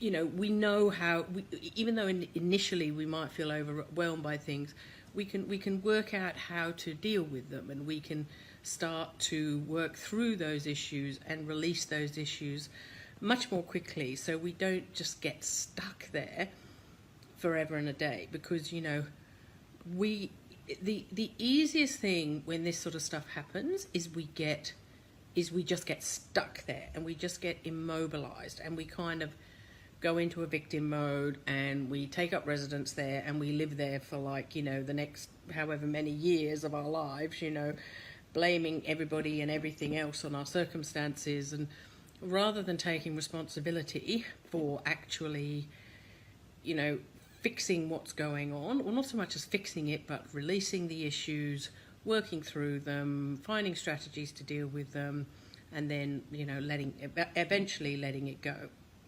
So, don't give up. Don't get disheartened when you're doing this work, because often when you do a lot of work, it will precipitate one of these events. And in some respects, that's a really good thing, because, there's an old saying that the darkest hour is just before dawn. And sometimes when we get into these really deep, dark places, we get into the, it's the tradition of the dark night of the soul, the long night of the soul, that when we go through these really down, it can often be actually a breakthrough to the next level, and we're actually leveling up by breaking through these issues, by dealing with them, by recognizing them, by releasing the emotions and the feelings, and also, just knowing that it's all part of life's rich pageant. Things happen in life. Nobody's life is going to be unicorns and rainbows all the time. It just isn't. Everybody has things to deal with. Everybody has times when things go wrong. Everybody has times when they might be stressed financially. Everybody has times when relationships aren't working as well as we might like them to. Everybody has times when your career seems to go, to shit. Everybody has times when loved ones die or get ill, and it's not about saying that these things are never going to happen. It's about how do we deal with these things when they do happen, so that we don't get completely stuck and unable to move forward, and just go into this, phase of just feeling, that life is against us and everything's terrible, and, life isn't worth living sort of feeling. So, I'm not saying this to promote my coaching services or whatever. I'm just saying, just consider that this is a journey. Consider how, working through these things, it's a constant sort of going up, going down. Life is like a sine wave. We have ups and downs, and when we're down in the bottom part here, up here, we know that it's always going to go up again. And even when we get up here, we know it's always going to go back down again at some point. So it's like the seasons, winter and summer, or wet and dry season up here in Darwin. There's always going to be changes, and it's about dealing with those dips down and not allowing ourselves to stay there at the bottom, but doing whatever we need to do to come up, and know that, gradually each time we come back up, we'll come back up at a higher level, and we are making progress, and we are becoming closer to our authentic selves, and we are getting closer to living the life that we want to live. So I hope you found that helpful. I am going to continue to work on myself. I will do my best to be a bit more present on here over the next few days and weeks, and I'm working through some stuff for 2018 and stuff that I've got coming up, so that should all be exciting. And you guys have a great weekend, and I'll talk to you all soon. Bye. Hey everybody, it's Debbie here. It's Saturday evening, so December 30th. It's nearly the end of the year. Coming on late tonight just because I was working this afternoon, didn't get home till like 8 o'clock this evening, so been a busy day. But I was having a think this morning, and also while I was driving to work today, about our beliefs and how we will always find evidence to support our beliefs. So I guess I was thinking about it in relationship to a post somebody put up and about not feeling safe. And I think whilst it is very difficult, feeling safe is one of those, I've been talking about this a bit over the last few days, because feeling safe is one of those really, really basic, fundamental human needs that we need to feel safe. And when we have something happen that makes us not feel safe, what we then start doing is we create a belief about it that we're not safe, and the world is not a safe place to be in. So what then happens is that we then look for evidence to support that belief. So if we have a belief in our mind, and this goes for any belief we have, like whether we feel safe, whether it's about money, whether it's about our partners, whether it's about relationship, about our jobs, anything in the world, anything that we have a belief about, we will find evidence to support those beliefs. So when we are looking into the world, we are constantly being bombarded with information, millions and millions and millions of pieces of information 24/7. So, and this is a really fundamental part of NLP, neuro-linguistic programming, is that all those beliefs are bombarding us, right? And we can't, our brains can't process that much information. So what we do is we delete and distort and generalize that information that comes at us. So when we receive that information, we actually delete stuff that doesn't support our beliefs, right? So how that works is that, and we will tend to seek out people subconsciously that will agree with us and will support those beliefs. So, we'll watch the news that will have, a million scary things about it, about people being murdered and people being attacked in their homes and people dying in car crashes. Because, we all know what the news is like. It's like a never-ending bad story. We'll talk to people who support those beliefs. We will look for evidence that the world is a scary place, and we will ignore the evidence that says, actually, the world isn't a scary place. I'm perfectly safe. Everything's fine. I'm taken care of. Everything's good. And, we will actually ignore or not recognize anything that doesn't support our beliefs. So, and this goes for absolutely everything, and we get, it's like the belief about not having enough money or or the fact that we're poor or whatever. The reality is in comparison to 99.9% of the world, we're all flipping millionaires, and most of us are living in wonderful, great houses. We earn good income, we drive cars, we have food, we have aircon or heat, we have all the things we want in life, and yet we feel we're in lack all the time, even though our life is unbelievably abundant, and it's quite interesting where those those beliefs come from. They come from our childhood more often than not. Like most of these really fundamental beliefs come from our childhood, or they come from a really traumatic event that really, really leaves a sort of big emotional scar on us, and then makes us believe that the world is not a safe place, or it makes us believe that it can happen in relationships, for example, where people then, women will become like, every man is an asshole, is a nightmare, is because they've had a really traumatic, bad emotional experience.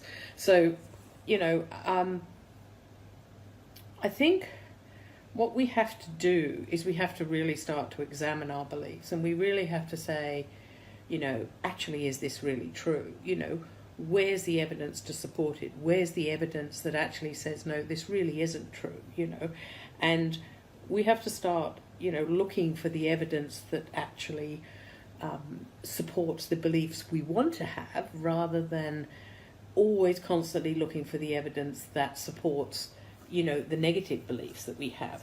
And it's interesting because, for example, you see this in relationships, somebody will go and talk to a friend and say, oh, do you think I should break up with my, husband, partner, boyfriend, whatever?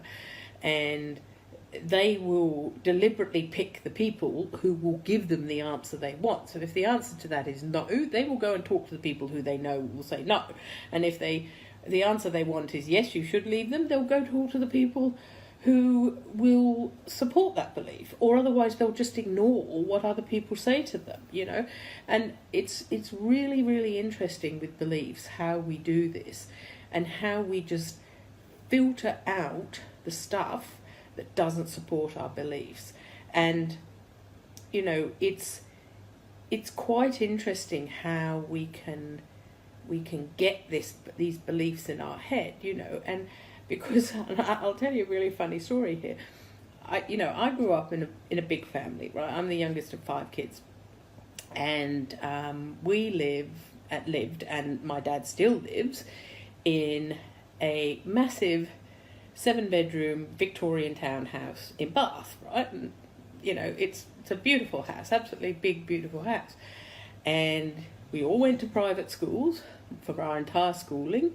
You know, yeah, we didn't have like heaps of spare money. My dad had a really good job. He was in the Ministry of Defence in the UK. And my mum worked as well. And we always had cars, and we always had a summer holiday. You know, it might not have been like in later years it was overseas, but you know, it used to be in the UK when I was younger. And all my brothers and sisters were at home. Now, somehow, we have all grown up with the belief that we never had any money. You know, and that we were always, you know, there was never any money, and, you know, we were always really hard up, and things were always a struggle, and, you know, and that was a really deeply ingrained belief in all of us, you know. All of us children all grew up with that belief, and you still see it playing out, you know, in all of our lives. But if you look at it logically, you know, actually somebody made me think about it, because I was talking about it and showing the picture of the house they grew up in, and they're like, geez, you guys must have been like freaking like millionaires, you know, like, because you grew up in this enormous house, like it's a big, beautiful Victorian house, it's huge, and, you know, we all went to private schools, we did this, we did that. Yeah, because we didn't have any spare money doesn't mean to say we were hard up and broke, you know. There was always enough, and you know, we were always well fed, and, you know, yeah, Mum used to make some of our clothes when we were younger, but that was back in like the 50s and 60s, you know, when everybody did that stuff, you know.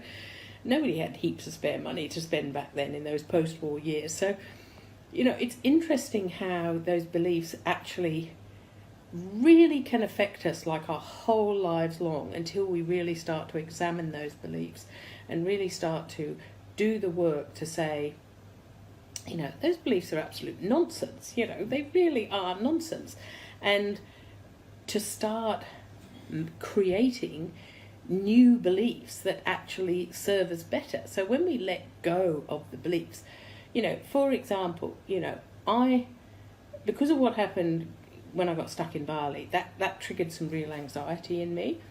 And in the short term, it's kind of created that feeling of kind of being out of control, not feeling safe, and and you know, it's kind of triggered that old money story in me again.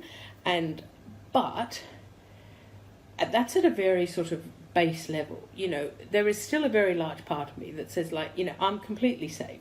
And I know the world's a safe place, and I know that was a one-off, and I actually dealt with it, and at no point were we ever in like any serious danger or any serious risk. That we were safe, that we're back home, that I'm perfectly safe now, everything's all good, everything getting caught up with everything. Yet, you know, it's very easy to go the other way. You know, we can then create that belief that says the world is a scary place. I'm never going to travel again, because if I travel overseas, you know, something terrible is going to happen, and I'm going to get stuck, and I'm going to do that. And that's nonsense, you know. I mean, I've travelled all over the world my whole life, and that's the first time I've ever got stuck anywhere in my entire life, you know. So, and I've made hundreds of overseas trips, literally, probably. So, you know, both for work and pleasure. So, you know, we have to kind of look at these sensibly and say, is the evidence there? Is it really real? And what I'm saying is this really real? Because the thing is with these beliefs, that when we have these beliefs and we filter everything else out, then the world becomes a really scary place. And the more we think the world is a scary place, the more it will become a scary place. Because if we think the world is scary, if we think we have no money, if we think all relationships and all men suck, we will continue to go around and pick people in our lives and situations and do things that reinforce those beliefs. So we will go and keep picking the wrong kind of guy and keep hooking up with a guy who treats us badly. We will continue to do things and sabotage our money and our abundance. We will continue, because we put out this air that we're scared and that the world is a scary place. We will attract situations to us, the universe, what is in our life is a reflection of who we are and what we believe. So when we believe all these really negative things, we are just going to continue to see more and more and more and more of those negative things that just continue to reinforce those beliefs, keep us stuck, keep us as a victim, keep us feeling that, the world is against us, when in reality it isn't. The universe is there to support us. The universe is there to love us. The universe is there to be abundant. The universe is there to keep us safe. And, once we can let go of the beliefs that that is not the case, then we will really start to see that in our lives. And I know myself that, because I have done this on many, many occasions. I'll get things going really well for a while, and then I will do something, either something will happen, or I will do something that self-sabotages myself because of old beliefs, and you feel like you're right back to square one again, But then, actually after a little while, I can think, yeah, no, this is just you being self-sabotaging. This is just you letting those old beliefs go round one more time and sabotage your, abundance and your happiness and your joy and your relationships. So, when we actually can change our mindset and we can actually let go of those beliefs and change those beliefs, that's when you really start to see miracles happen in your life. It's amazing. So, sorry this video has been a bit long, but I just really wanted to talk about this because it's a really, really critical thing in the whole of the manifesting and law of attraction, and it's so absolutely fundamental to who we are, is that our lives are a reflection of our beliefs, and what we believe to be true is what we will see in our lives. So when you change your beliefs, you change your life. And when you start letting go and realizing that those beliefs are unfounded, that the evidence doesn't really support them, and you start to knock those beliefs away and the foundations on which they're built, then you can really start to make some amazing changes in your life as you create beliefs that empower you, beliefs that help you, beliefs that serve you, beliefs that life is wonderful, that life is abundant, that, that we can attract whatever we want in life, that we can be whoever we want to be in life, that, there are beautiful, supported, loving people out there to have relationships with, that, I can make whatever money I want, I can make a beautiful, fantastic living following my heart. It's all about getting in touch with our heart and knowing that we are safe and taken care of, and having faith that everything is going to be okay. So you have a great weekend. It's New Year's Eve tomorrow, which is exciting. I'm off to a party tomorrow night for the first time in I can't even remember the last time I went to a New Year's Eve party, probably 15, 20 years ago. So looking forward to that, and I will talk to you all soon. Bye. Hey everybody, it's Debbie here. It's New Year's Eve, last day of 2017.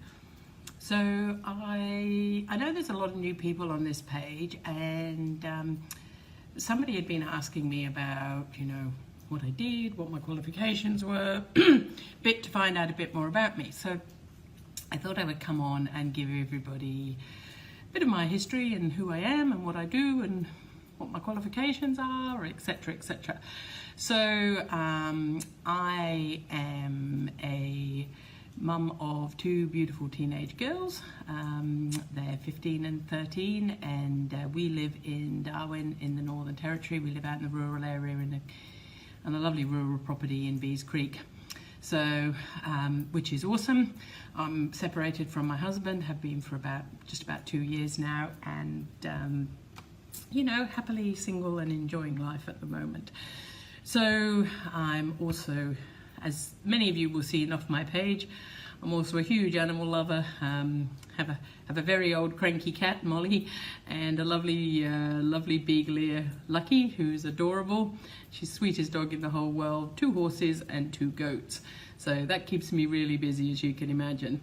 So that's a little bit about me. I'm from the UK originally. I'm the youngest of quite a big family, and my family are kind of spread out all over the world, really. So my dad still lives in Bath, where we grew up. He's pretty old now, 96, so he's doing really, really well. And, it's unfortunately I don't get back to the UK as often as I'd like to, but looking forward to hopefully getting back there later this year. So I first started getting into personal development back in it would be the 90s now, probably the early to mid 90s when I started reading, as did many people. That what got many people into personal development.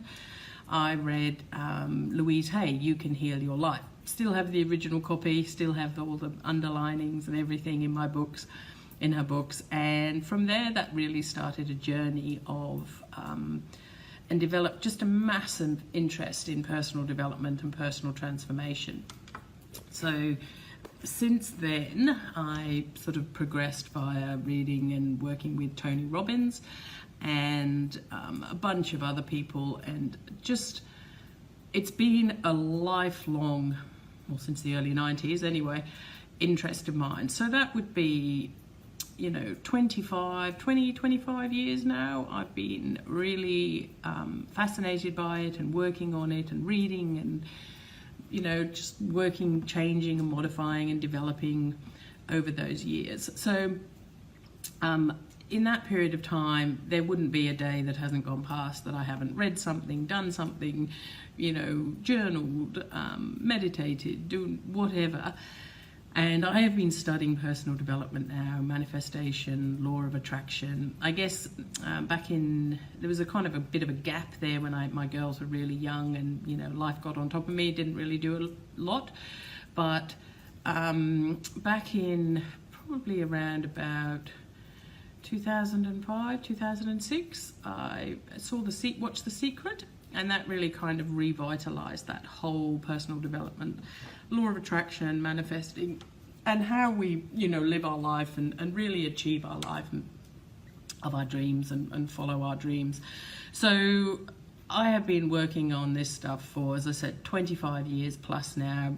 There would have been tens of thousands of hours of study and reading and courses and conferences and doing all the things that I can to constantly grow and change and learn, and it's just a passion of mine, has been for a really long time. So about I'm trying to think how long ago it was now, about 4 years ago now, I did my neuro-linguistic programming practitioner's course, timeline therapy, and also hypnosis, studied hypnosis, although I don't generally use hypnosis in what I do. Some of the meditations and stuff, we do more of a sort of cross into hypnosis, trance-like state. But hypnosis definitely has a great place in working with people, that's for sure. And I've also had a really lifelong interest in all things spiritual. So, as a child, I always loved fairies and angels, and I was always into that. And over the years, I have come and gone from it, but now I still love all of that stuff, and I still work with it. And I've also in the last couple of years started working again with cards, with oracle cards and tarot cards. I did for a long time back in early 2000. But then again, as I said, put it to one side for quite a long period of time. But now I do a lot of work with oracle cards and tarot cards because I find it provides a lot of guidance and it's very helpful. And the messages that come through working in that more spiritual side can be extremely helpful with the work I'm doing. So I've also studied Ho'oponopono, EFT. I do, and are both techniques that I absolutely love. And I'm just, constantly learning, doing courses, participating in groups, and just, it's a lifelong quest of mine. It really is, and I love it. And so over the years, and over the years, I've grown and changed, and the things I've talked about and the views I've had, to begin with, I was very much in the Tony Robbins, goal setting, getting very, very focused on exactly what you want and, striving and working hard for it. But probably over the years have gone by, I now probably subscribe more to the Abraham Hicks way of doing things. And I've been working with a coach recently, doing a lot of work with a guy called Carl Cease, who also does a lot of work in this area, which is really about, and this is the way that I've gone more these days, which is really about connecting with our hearts, accessing our inner passion, our inner joy, being happy and joyful in the present moment. And by being happy and joyful and accessing what we really, really want in life and being our authentic selves and just allowing our light to shine forward, then we start taking inspired action towards what it is we really want in life. And it's more about setting intentions and allowing the universe to deliver to us what we want, rather than, I have a specific goal. I want this particular car. I want that particular house. I want to earn this amount of money. I want to specifically do this particular thing. Because my belief is that when we really get too focused on one outcome, we get like blinkers on us, and we can't see the 1,000,001 other better possibilities that might be out there for us.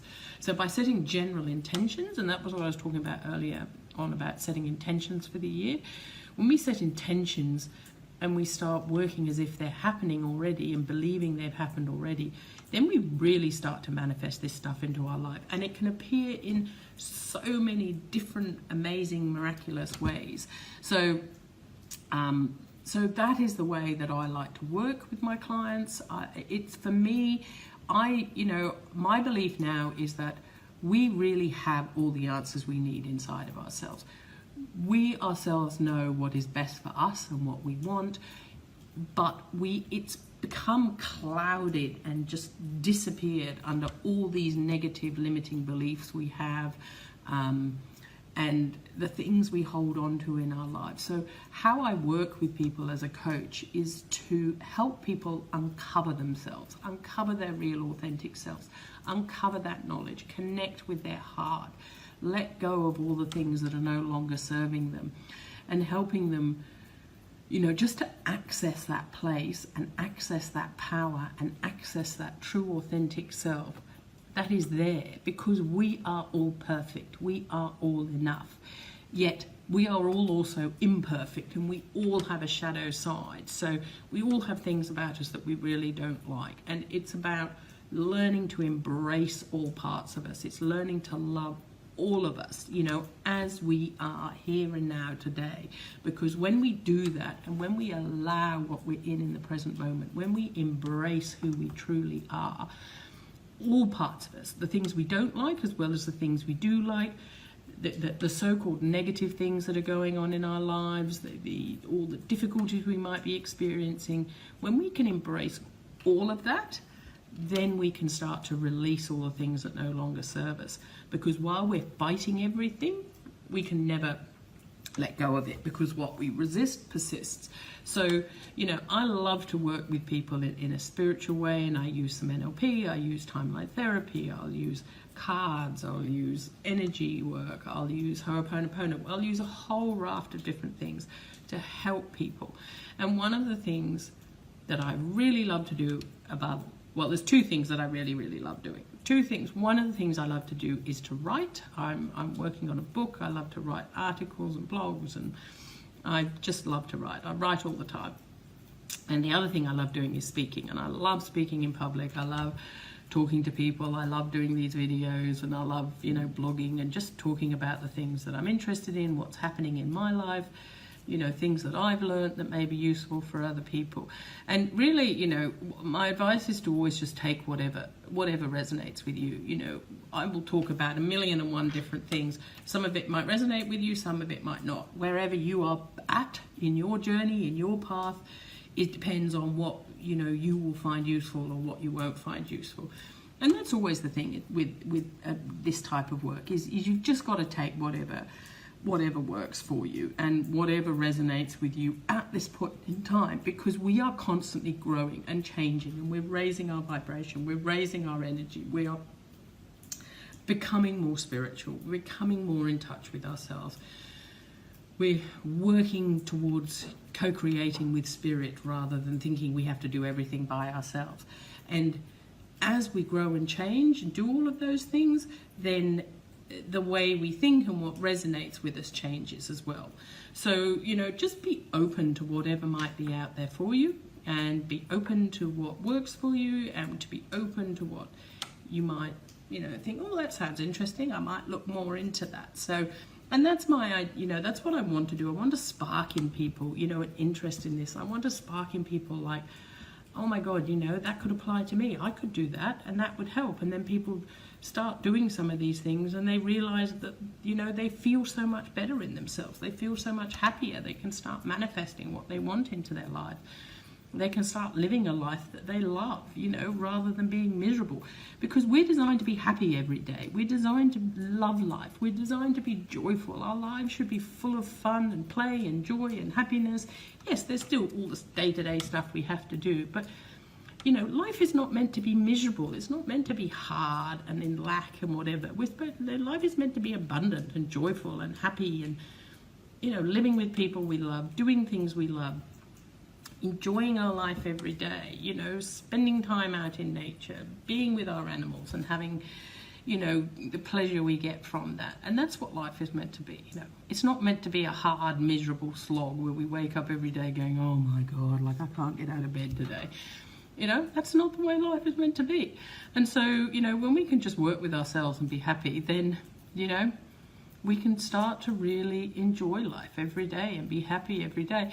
And the funny thing I find is that the more of this work I do, the less I actually want in terms of material things, you know, and the happier I am with a simple house, with you know, just being with the people I love and my animals, you know, I drive an old car and stuff, you know, the less the material stuff matters when you are enjoying your life every day. And you're not constantly saying, I'll be happy when I'm on holiday, I'll be happy when I earn more money, I'll be happy when the kids start to behave, I'll be happy when my husband stops being an ass, you know, I'll be happy when I've got a great relationship. Happiness is about now, being in the moment now, and that's what I'm all about. So I hope you found that helpful. I hope everybody has a wonderful new year, and I'll look forward to talking to you all soon. Bye. Love you. Bye. Hey everybody, it's Debbie here. How are you today? It's, God, I don't even know what day of the week it is. I think it's Wednesday today. Excuse me, 3rd of January.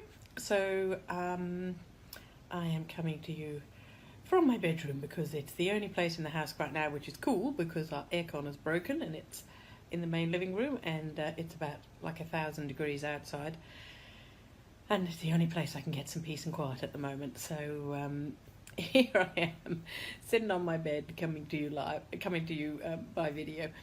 So I've been reading a really interesting book this week by a lady called Brene Brown.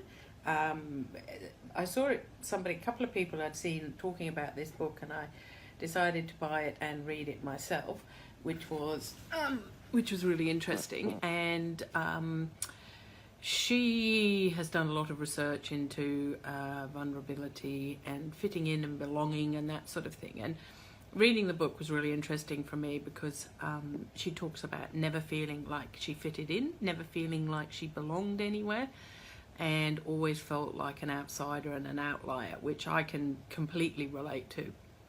And she was always also talking in there about the fact that you know, we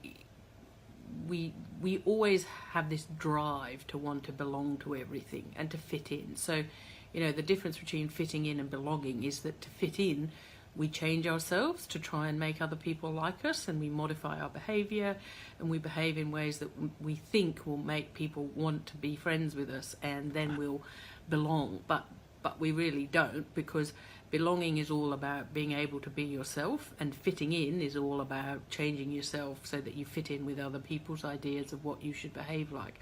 It's a really interesting book. I'll post a link to the book. It's a great book, and I'd highly recommend it to anybody who has ever felt like that. It's really interesting, and it's a really well written book. So and I think that just precipitated a lot of thought on my part about that whole idea of fitting in, and you know, how much of my life I have spent trying to fit in with other people, but that now I'm really going out on my own tack, and I don't really worry about whether or not I fit in with other people. I don't want to fit in. I want to belong to, you know, in somewhere, so that I feel comfortable, where I can be myself, and that I have attracted a tribe. Now that can be a really difficult place though, because when we're in that transformational phase where we're going from trying to fit in with other people to really being ourselves and just allowing ourselves, we're kind of looking for our tribe, but we may not quite have found it yet in some respects. We can feel that we're really out in the wilderness, and we can really feel like we have no friends, that we don't, we feel very lonely, we can feel isolated. We often find that people we have previously been friends with don't want to be our friends anymore, because, we're not modifying our behavior to make them happy. So it's quite interesting how when we do start to totally be ourselves, and we start to just speak from the heart, allow our light to shine, allow ourselves to stand in our full power and to be ourselves, and to not worry about needing to fit in with other people, we will find a lot of people will fall by the wayside, and we'll go through this period where we literally feel like we don't have a friend in the world, because all the people we previously hung out with, we were fitting in with rather than being ourselves. And that's a difficult place to be, and it can be quite traumatic, and it can be quite hurtful, and it can be isolating.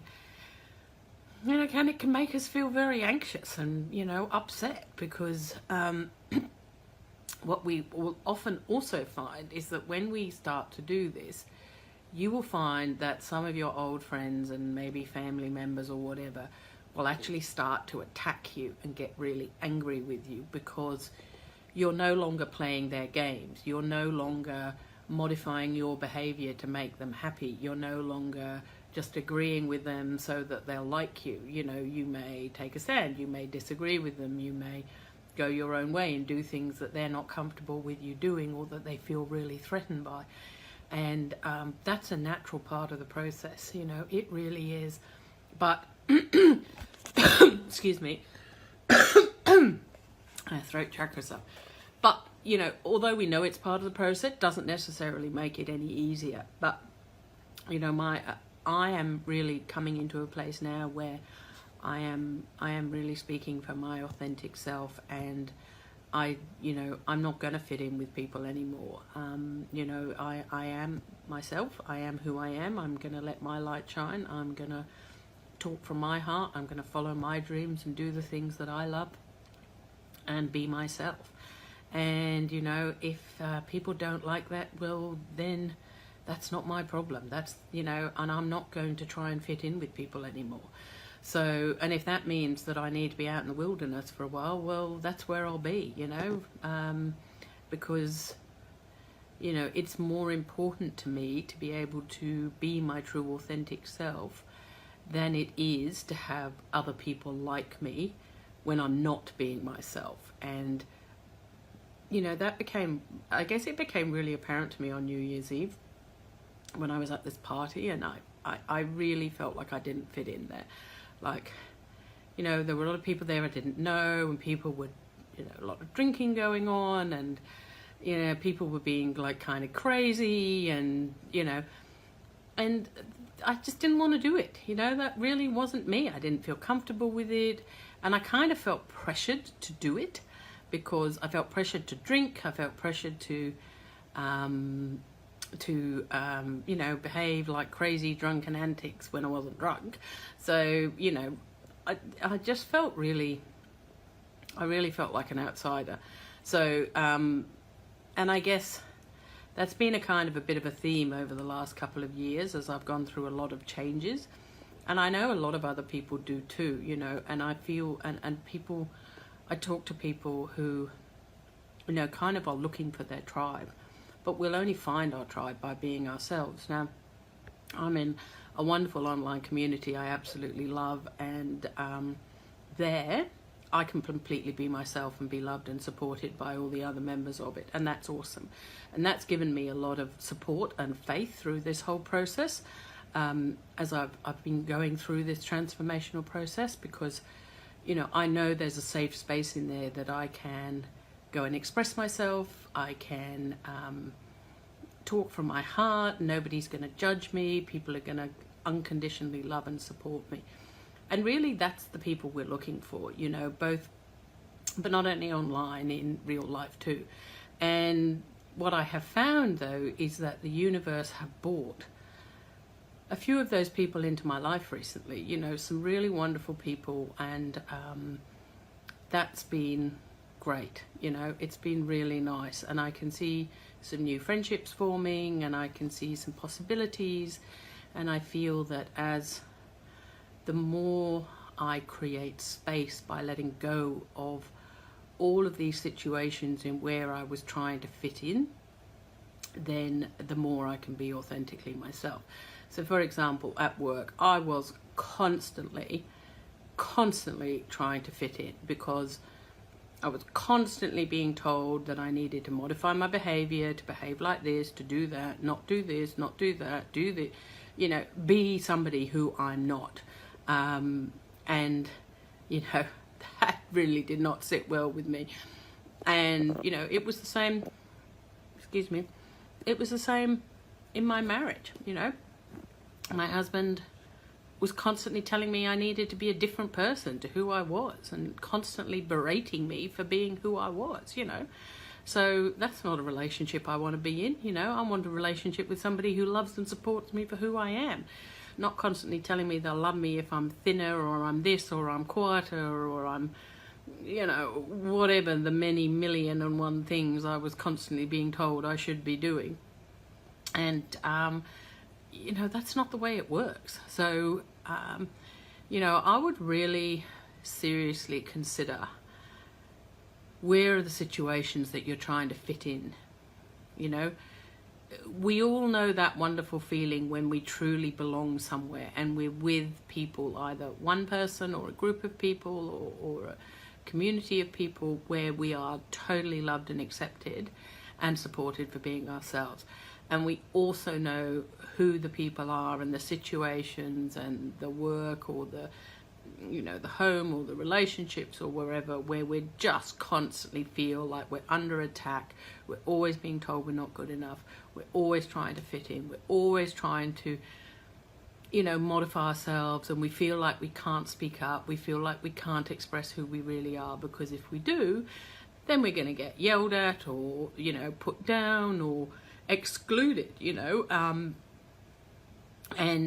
The exclusion thing is just, you know, that's a really powerful weapon that people use against you, and people deliberately use it as a weapon, because they know that for somebody who's trying to fit in, excluding them is the ultimate way of getting back at them.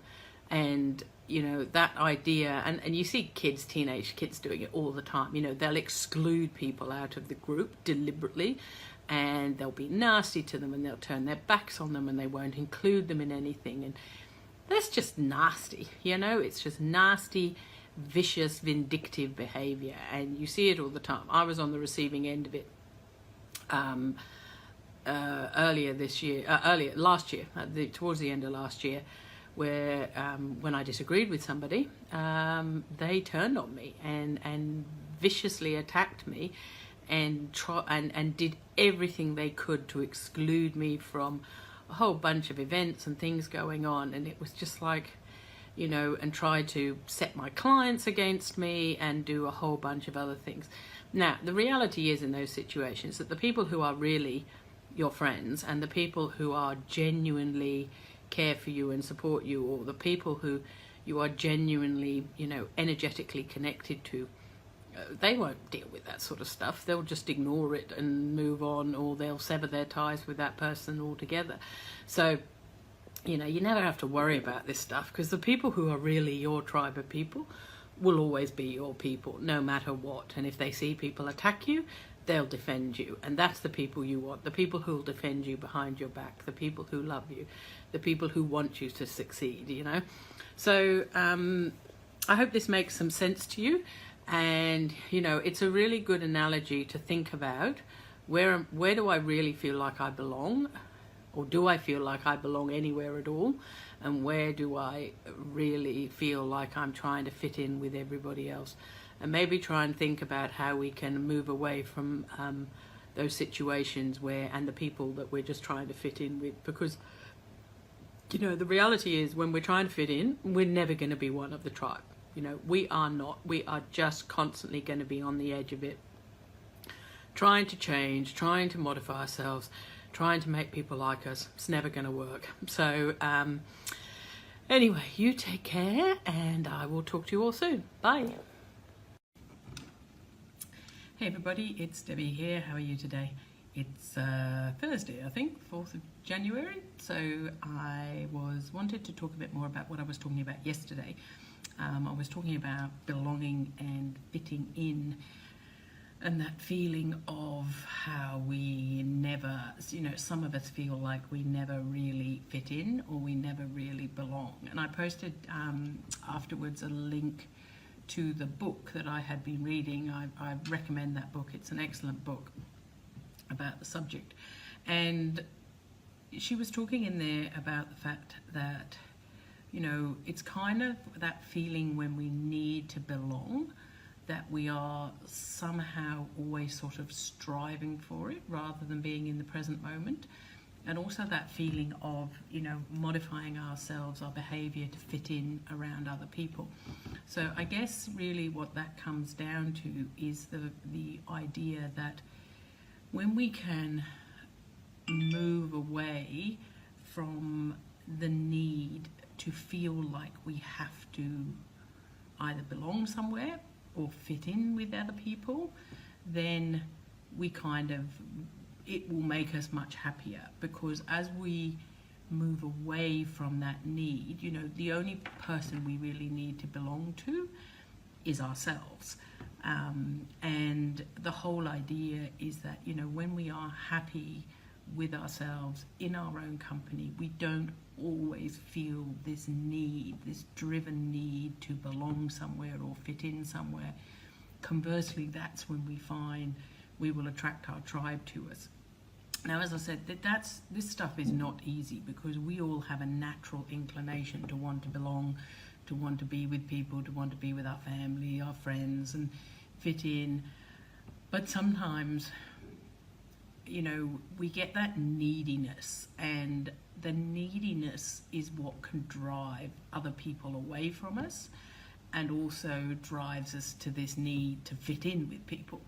So the less needy we can become, the more we can be happy with ourselves, the more we can be happy in our own company and not feel this need all the time to fit in, the happier we'll be, and the more, conversely, we will find places where we do belong, and that people will just naturally pop up who, we totally feel connected to.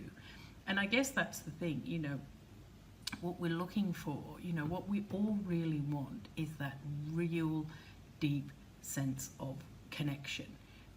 It's not about the, oh, I need somebody who's going to ring me up and ask me out and I can go hang out with and I can go and get drunk with, or I can go and do this with. It's about that feeling of being connected to people and that feeling of love and support. And without that, really there is no purpose in wanting to be sort of accepted and fit into all these other social groups or people or environments or work, because we're not being authentic. And I think that's what it really comes down to, and this is the stuff that I really now am focused on, and that's where I am doing a lot of my work and my writing that I'm doing, is around this idea of being our authentic selves.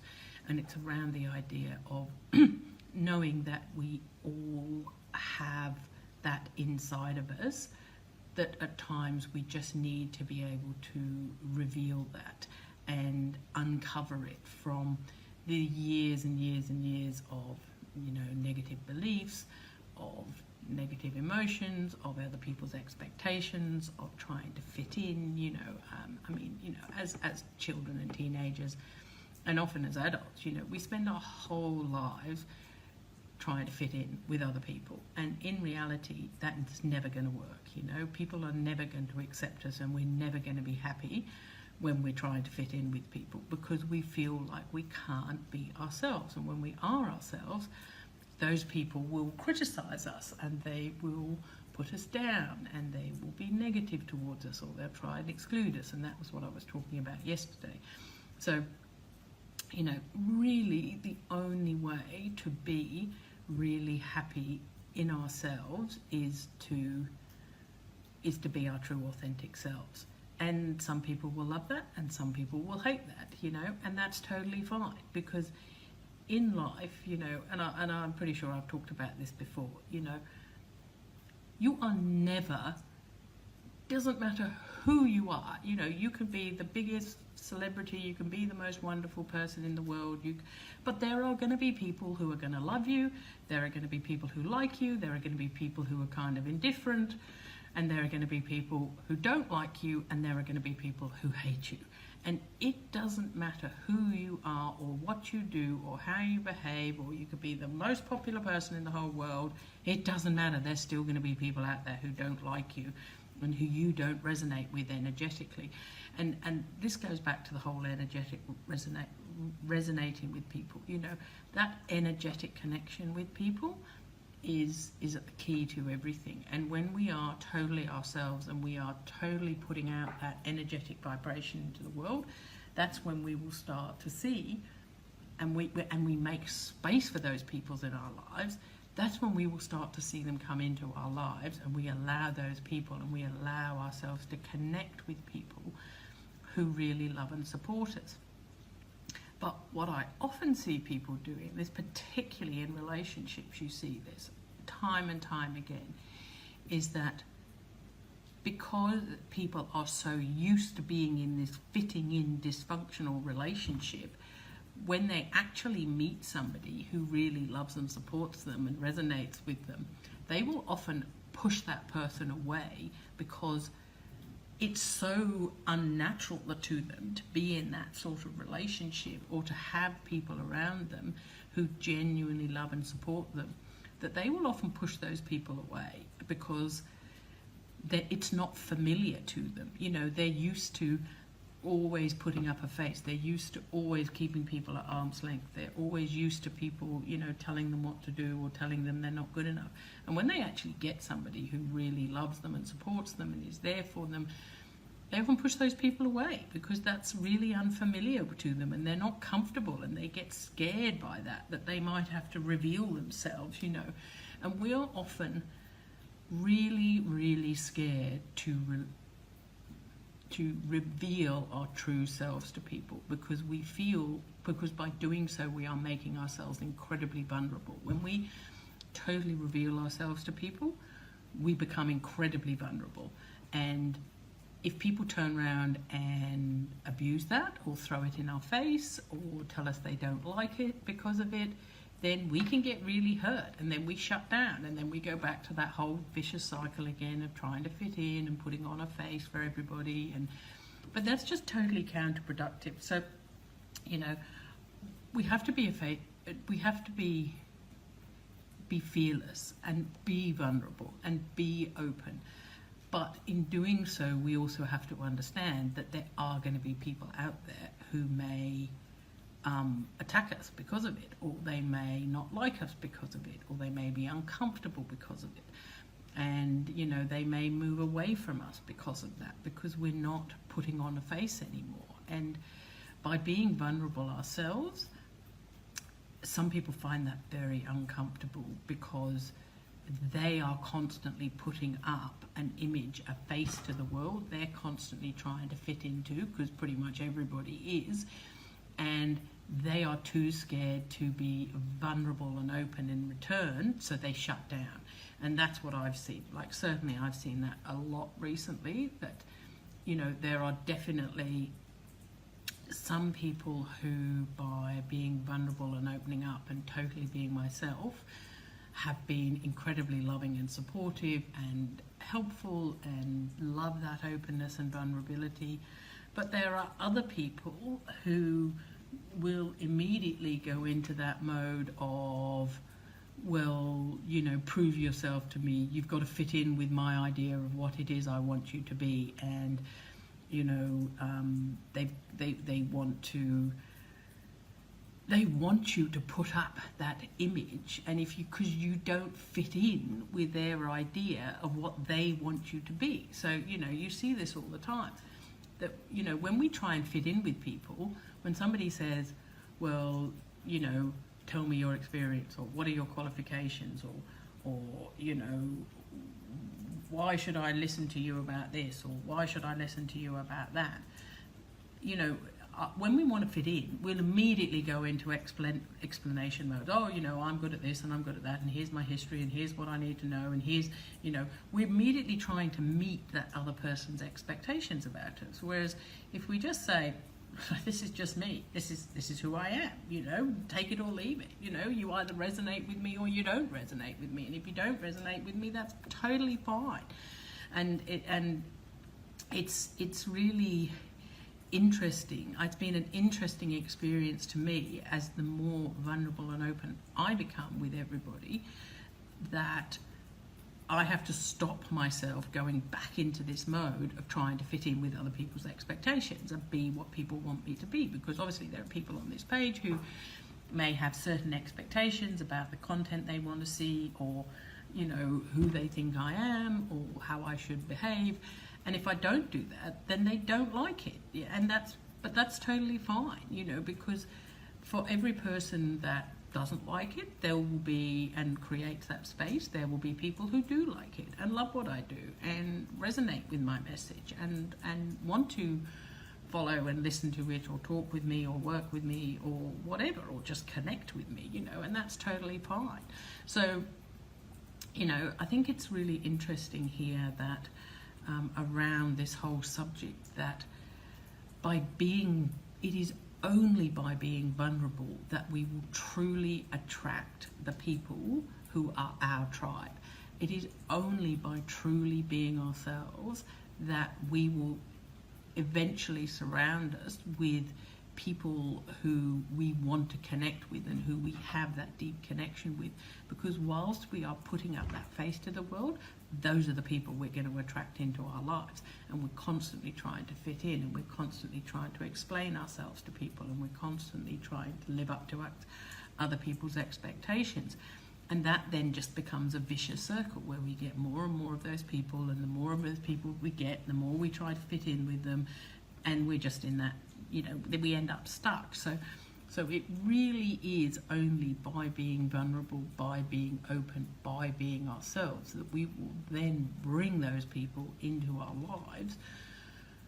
And it's that paradox of, you know, when we don't need something, and when we don't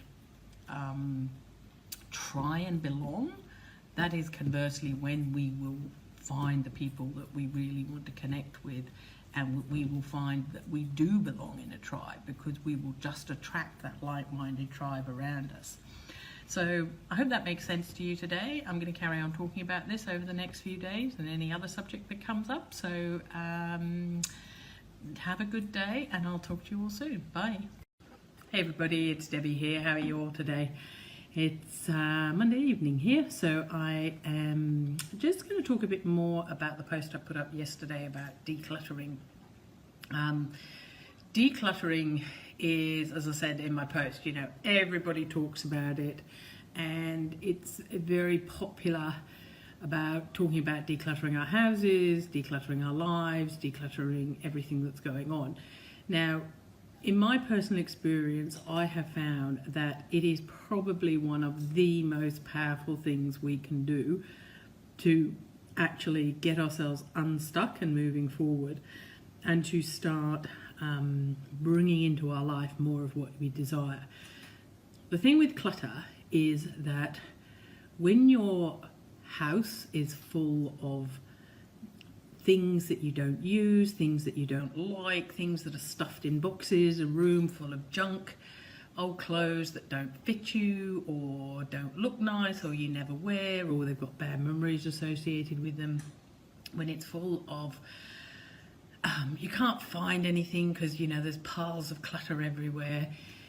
That is just energy, you know, and all of that stuff has energy associated with it. So it's got memories associated with it. It's got, you know, when we look at that, we think about, you know, like, for example, say it's a craft project or something that you've had sitting there that you've never done. That every time you look at that, it's going to make you feel guilty. Or, for example, it might be associated with an old business, an old previous life, a previous relationship, things you might have done in the past, and every time you look at that, it makes you feel bad.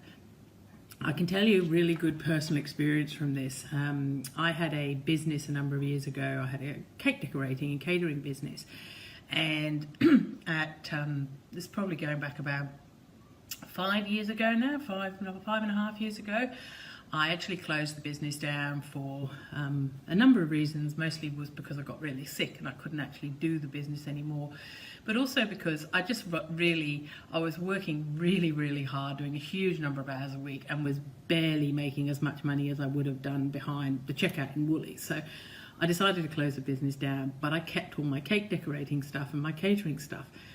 And it sat in our pantry for years and years and years. And every single time I opened the pantry and looked in that pantry and saw that stuff sitting there, it reminded me of my business, and it made me feel like a failure. So, you know, I just felt that sort of, oh God, you know, feeling that every time I looked at it. So, all this stuff, you know, and when we have drawers full of clutter, we can't find anything. It just takes up our energy.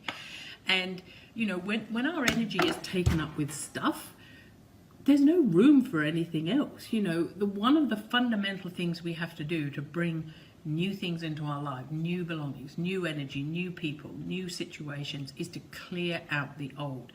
A really good place to start is by clearing your clutter and stuff that you don't want anymore. There is a great book that I highly recommend if you are seriously thinking about, you know, decluttering your life and your house and everything. And that's the Magic of Tidying Up by Marie Kondo. And it is an awesome book. I highly recommend it. It's not a very big book. You can read it very quickly. And she really takes you through all about clearing out your house and the order to do it in and how to go about it. And her basic precept is that when you take something out, we take everything out and then we actually touch it and handle it and feel it. And if it doesn't bring us joy, or it's not something that we need in our day-to-day lives, you know, stuff that we use, or, you know, that we need to be using, or say a uniform for work or something like that. If it doesn't bring us joy and it's not something we need and use on a regular basis, get rid of it. And we either bin it, take it to the dump. We can, if it's worth something, we can sell it, or we can donate it to, you know, Goodwill, the Salvos, whatever. And, you know, basically recycle it and send it on to somebody else with love. I can't overemphasize enough how much this works, and how much better you will feel for getting rid of this stuff. I mean, I don't know anybody who has a house full of stuff who doesn't feel bad every time they look at it. You know, every time they open that bedroom door that's full of, that spare bedroom door that's just full of junk and crap, they get that, oh my God, I've got to do something about it, shut the door, forget about it. And or if you see, you know, a pile of stuff sitting somewhere in your house, or your car is filthy dirty and full of rubbish and full of stuff. You know, all of these things are things, it's all clutter, and it serves to keep us stuck, and it drains our energy from us. So, you know, I for one am a great believer in clearing this stuff out. And it's been a process. You know, I probably started this seriously maybe about 4 years ago. Can't remember how long ago now.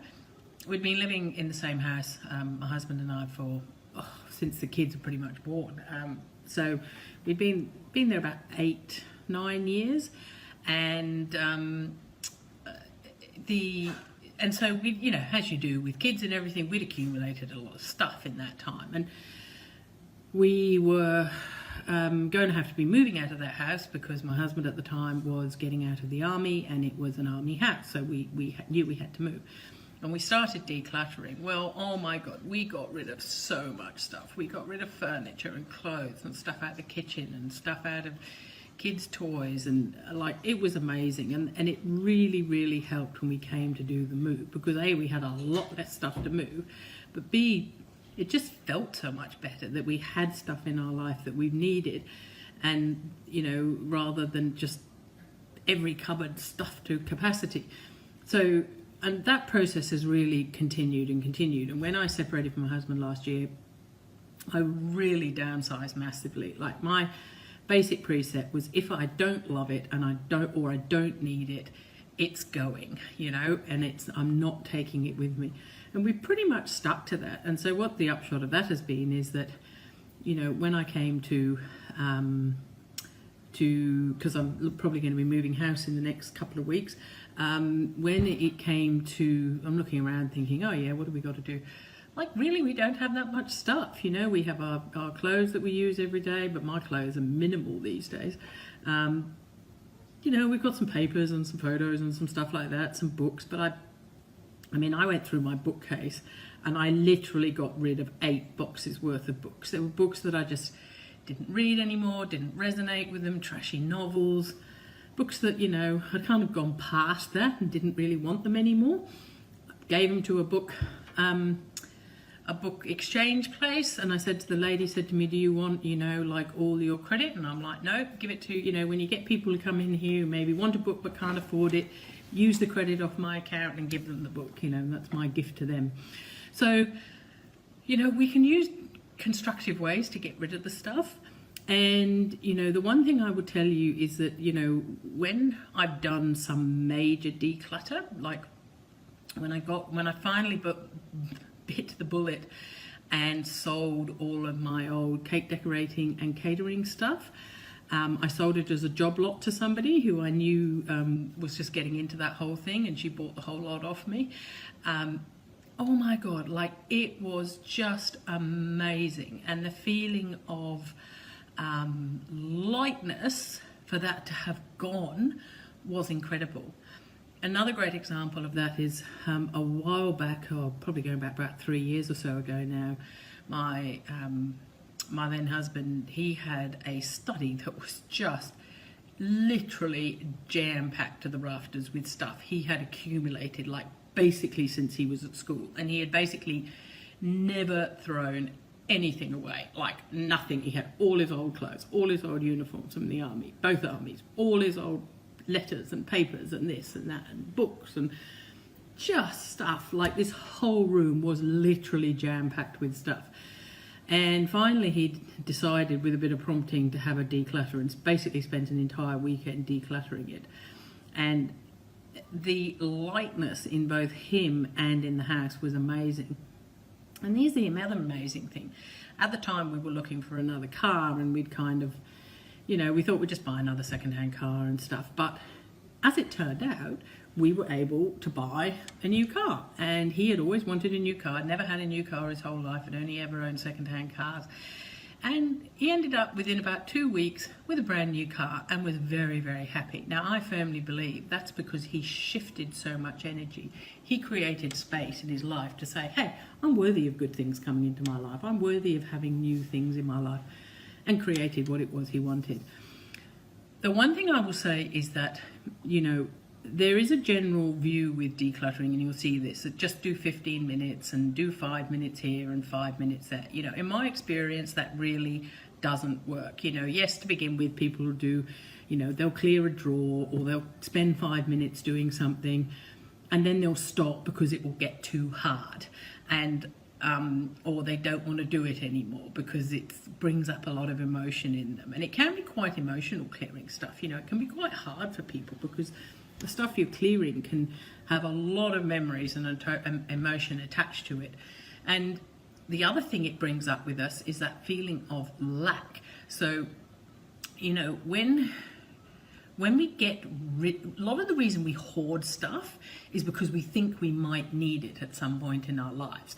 And we think, oh yeah, I might just need that sometime, or I might need this, or I might need that, or I'll keep those clothes because, I might lose weight and then I'll fit into them again, or I might put on weight and then I'll need my fat clothes, or I might want to refer to that book, or I might want to... The reality is 99 times out of 100 you never will, and it's just sitting there. And in reality, it's that feeling of we've got to hang on to it because otherwise we're not going to have enough. Get rid of it. Like, really, you will bring so much more into your life. And if there's something you get rid of, then you can go and buy it again, or you can download it off the internet, or if, you can find it again. It's easy.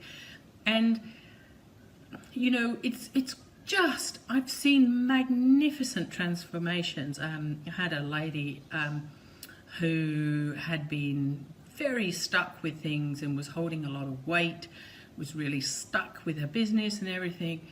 She had all of her old books and uniforms and stuff from when she was a prison officer in the correctional services, and it was not a happy period of her life. But for some reason, she held on to absolutely everything, including work passes and documents, and she just hadn't got rid of it. And she now runs, a completely different type of business. But soon we did a big releasing and clearing, and she went home and cleared all this stuff out, and almost immediately, number one, she started to lose weight, and number two, she had a really big breakthrough in her business, which was awesome. So those sorts of things happen when people declutter. My advice to you would be to do as much as you possibly can in one hit. So for example, set aside a weekend and decide you're going to have a big declutter, or set aside a day and tackle like one whole room. Get something completely done and dusted. And once you see the results of that, you will want to keep going. Decluttering one drawer isn't going to do it, or declutter, one pile of paperwork. Really, you really want to clear like a room at a time, or a whole area at a time. So, this week, because I know we're going to be moving, I went through my bedroom again completely. So, went through all my clothes, went through some stuff in the top of the wardrobe, discovered I had like stuff jammed in the back of the wardrobe that I don't even know what it was, pulled all that out, sorted everything out. So now I know all I got to do is chuck all that stuff in a suitcase, bang, we'll be ready to go. And there's a couple of boxes of files and stuff in the top of my wardrobe. That's totally fine. I need those because they're like business documents and stuff that I have to keep, some old photos and things like that I want to keep. So, it was a quick and easy thing to do. And then, I went through the living room. So now I cleared through the whole of the living area, got that all sorted, got the kids to go and sort out all the DVDs and stuff, and just, because there's a lot of stuff in there they're way too old for now. We'll give all of that and donate it to somebody who wants it with younger kids.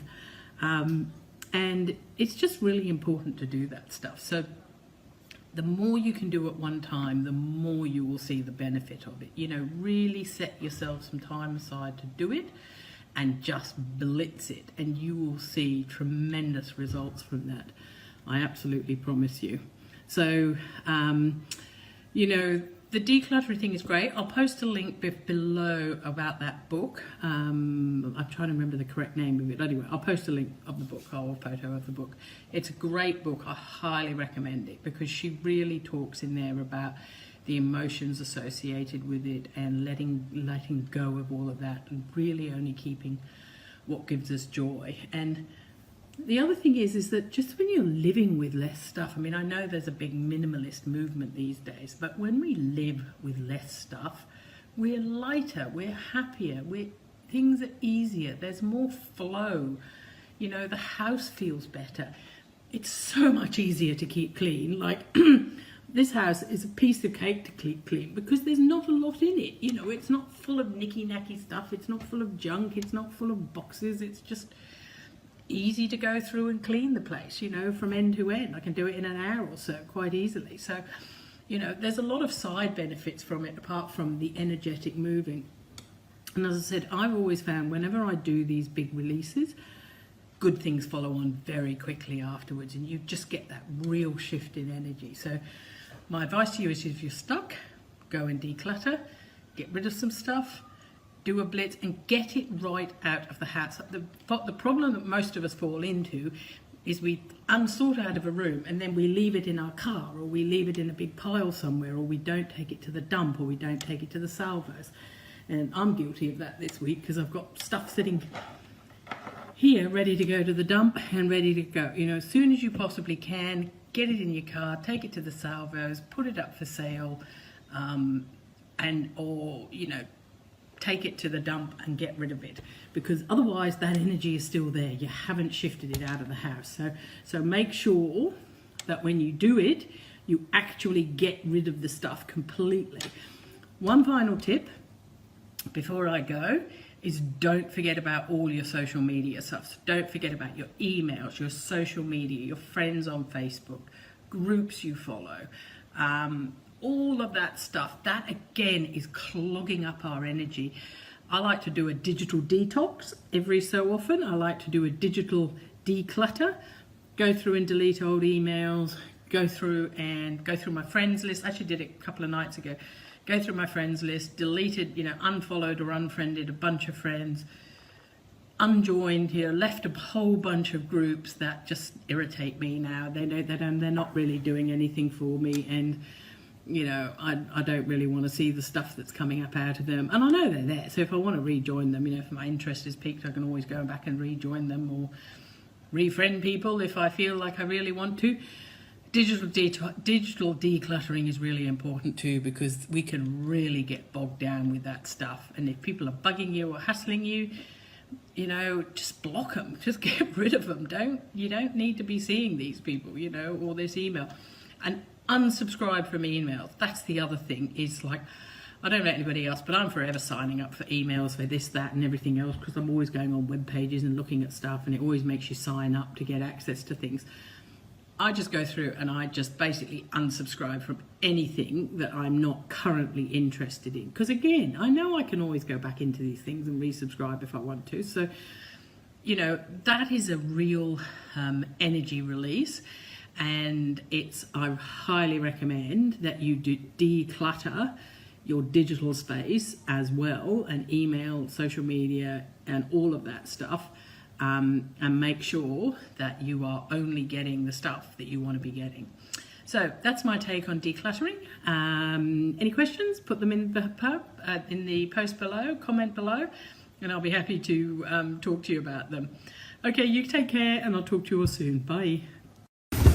Hey everybody, it's Debbie here. This is video 2 in my series for the wrapping up the end of 2016 and getting yourselves ready for 2017. Yesterday we talked about looking back on the year, looking back on our successes, looking back on what we've achieved and how far we've come. So hopefully you've had some time to sit down and spend maybe, you know, half an hour, 20 minutes, whatever you got, while you have a cup of coffee or something, or sitting in bed at night, and just writing down or thinking about what you've accomplished this year and where your successes have been. The next step for me is about letting go of all the stuff that's no longer serving us, all the old beliefs, all the old stories, all the old frustration, anger, guilt, fear, hurt, anything really, anything that really has a negative emotion attached to it. Recently, a couple of days ago, whenever it was, Tuesday, we did our full moon releasing workshop here with some lovely ladies, and we did this as part of the releasing circle, because the full moon is a great time to release, but you can do this at any time. Like, you really can do this at any time. I would really recommend you do it before the 29th of December. The 29th of December is the new moon, and then the moon cycle, the new moon is for manifesting and for starting to think about our new desires and our new goals. So it's a great time over the next week or so to go through that and before the new moon, and actually do the releasing that you need to do. Releasing is really important. So anything that's really got a negative emotion attached to it still, if you think about it, it still makes you angry, or it makes you upset, or it makes you feel guilty or hurt or ashamed or whatever, all of those things are negative emotions that we can release. So I like to use a technique called Ho'oponopono for this. It's worked brilliantly for me. I mean, I can't even begin to think about how much stuff I've probably released in the last year. And it's really helped me move forward through what's really been a difficult time, and a time when, if I'd let myself, I could get really, really angry about things and frustrated and upset and go into like a big place of fear. But by using this, I've really been able to on the whole, maintain feeling pretty good most of the time, and feeling happy, and just letting those negative emotions go. So what I like to do is sit down with a piece of paper and just make notes, just one word or one line, and just free write for as long as I need to take. Now, seriously, the first time I did this, it took me like 2 hours, because I sat down and I just kept writing and writing and writing and writing and writing for like until I'd covered like 2 pages. No, actually it was 5 pages, I think it was, with all sorts of things from the past. But, you know, for some people, they might just want to do a little bit at a time. For some people, you might want to start with some things, and then what you find is that as you go through this process, it's kind of like layers, like the old Shrek, you know, layers of the onion, that as you uncover one thing, you know, that will reveal other things to you. And as you let things go, often you need to do it in stages. So this is a really, really great technique for doing this. So as I said, I sit down, I write down a list of whatever it is, negative emotions, you know, people who've made you angry, things you've been ashamed of or felt guilty about. Shame is a really debilitating emotion, and it really holds us back. Old beliefs that we tell ourselves, you know, like for example, for me, I could very easily have gone into the poor me, I'm a single mom, I have no money, I'm, you know, struggling to look after my girls. I could have very, very easily gone into that story this year. But, you know, I had to sort of consciously step back and stop myself and say, no, wait a minute, that's not me at all. I can take care of my girls, I can look after things, I can have a nice home, I can, you know, do what I want to do, and we can have a great lifestyle, you know. So it's all those sorts of things, really. And even down to, you know, the guy who cut you up in the traffic last week, or somebody at work who annoys the crap out of you, or, you know, whatever it be. I think, for me, the really important thing here is to remember that everything that is in our lives, we are 100% responsible for. It's because we attract it to us, because of the energy that we're putting out there. This is what's coming back into our lives. So the only person who can clear all of this stuff is you, or me. So you know, nobody else is going to change anything. Nobody else is going to apologize to you. Nobody else is going to make you feel better. Nobody else is going to do anything apart from you. It's really up to you to clear your own stuff. And for me, I like to use, as I said earlier, Ho'oponopono for that. So the mantra I use is, I love you, I'm sorry, please forgive me, thank you. I love you, I'm sorry, please forgive me, thank you. And in that, I'm not talking to the other person. I'm not saying to somebody else, I forgive you for upsetting me or being angry with me or whatever, hurting me, or whatever the emotion may be. What I'm saying is to myself. I love you, I'm sorry, please forgive me, thank you. And I'm basically saying, I'm sorry I put myself in this situation. I forgive myself for doing this to myself, and I let it all go. And you're really talking to yourself and to the divine. You're talking to your subconscious to let that go and let it go out into the universe, let it go to the divine. And really we are aiming to just get rid of those memories and just let those memories go, because that's all this negative emotion is. Negative emotion, guilt, fear, hurt, pain, resentment, anger, any of those things are memories, because in this present moment right now, none of that is happening. But everything that you think about negatively, and every negative story you tell yourself, every negative belief you have, is a memory of something that's gone before. So by releasing those memories, we bring ourselves eventually back to zero, and we allow space energetically for all the good things we want in our lives. To be honest, this has probably been the most revolutionary thing I've ever done for myself, and it's probably been the biggest single contributor to moving forward with things. I've had some amazing results for this year. Earlier on this year, I was locked in a very difficult situation regarding a property we were living in, and there was a kind of a bit of a legal battle around it, and it just was getting to the point where it was driving me insane, and I was really upset about it. I was really angry about it. There was somebody involved who had previously been a friend of mine, and it was a very hurtful, painful situation at a very, very difficult time. And one day I just thought, you know what, I've just got to let this go, because all I'm doing is driving myself crazy. So I actually, over that weekend, I started on the Friday, and over the weekend I just continually practiced this. Like, whenever I wasn't thinking about something else, I was just saying to myself, I love you, I'm sorry, please forgive me, thank you. I love you, I'm sorry, please forgive me, thank you. I love you, I'm sorry, please forgive me, thank you. As I did that, it was amazing, because as the weekend progressed, I just felt lighter and lighter and easier, to the point where it didn't even really worry me. I could actually think about it and go, oh, well, it is what it is. I can't do anything about it, so there's no point driving myself crazy. I'm just going to let it go and just, whatever happens, happens, and I'll deal with it, whatever it is. Amazingly, on the Monday morning, I got a call to say the whole thing was resolved, and we weren't going to have to do anything further on it, and we'd sorted it all out. So it can happen. I found this over and over again using this, that difficult situations and things that previously, if I thought about, really would upset me, still make me angry, still make me really upset, still feel really hurt about things, frustrated or whatever, fearful, using this really, really helps. So my recommendation is, just to recap, is get a bit of paper, write it all down, and then go through it and just read it. As you read it, just say it over to yourself. I love you, I'm sorry, please forgive me, thank you. When you're done, it can be great to just go out and burn that piece of paper, and just get rid of it. If you can't burn it, throw it in the garbage, tear it up, flush it down the toilet, do something with it, just get rid of it. Because you don't want to hold on to that, you want to actually release it, and not only symbolically and in your emotionally, but also physically release it. So that's great to actually get rid of it.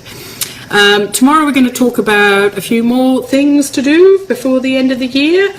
As I said, I think you'll find certainly doing this for me at this time of year is great, because particularly coming up when you're going to be spending a lot of time with family, obviously, and stuff over the holiday season, There can often be tensions there, and those sorts of things can really help to get through periods and just relax and enjoy and just let stuff go, so you're not holding on to all old stuff and taking it forward with you.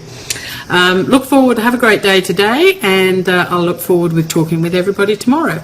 Bye.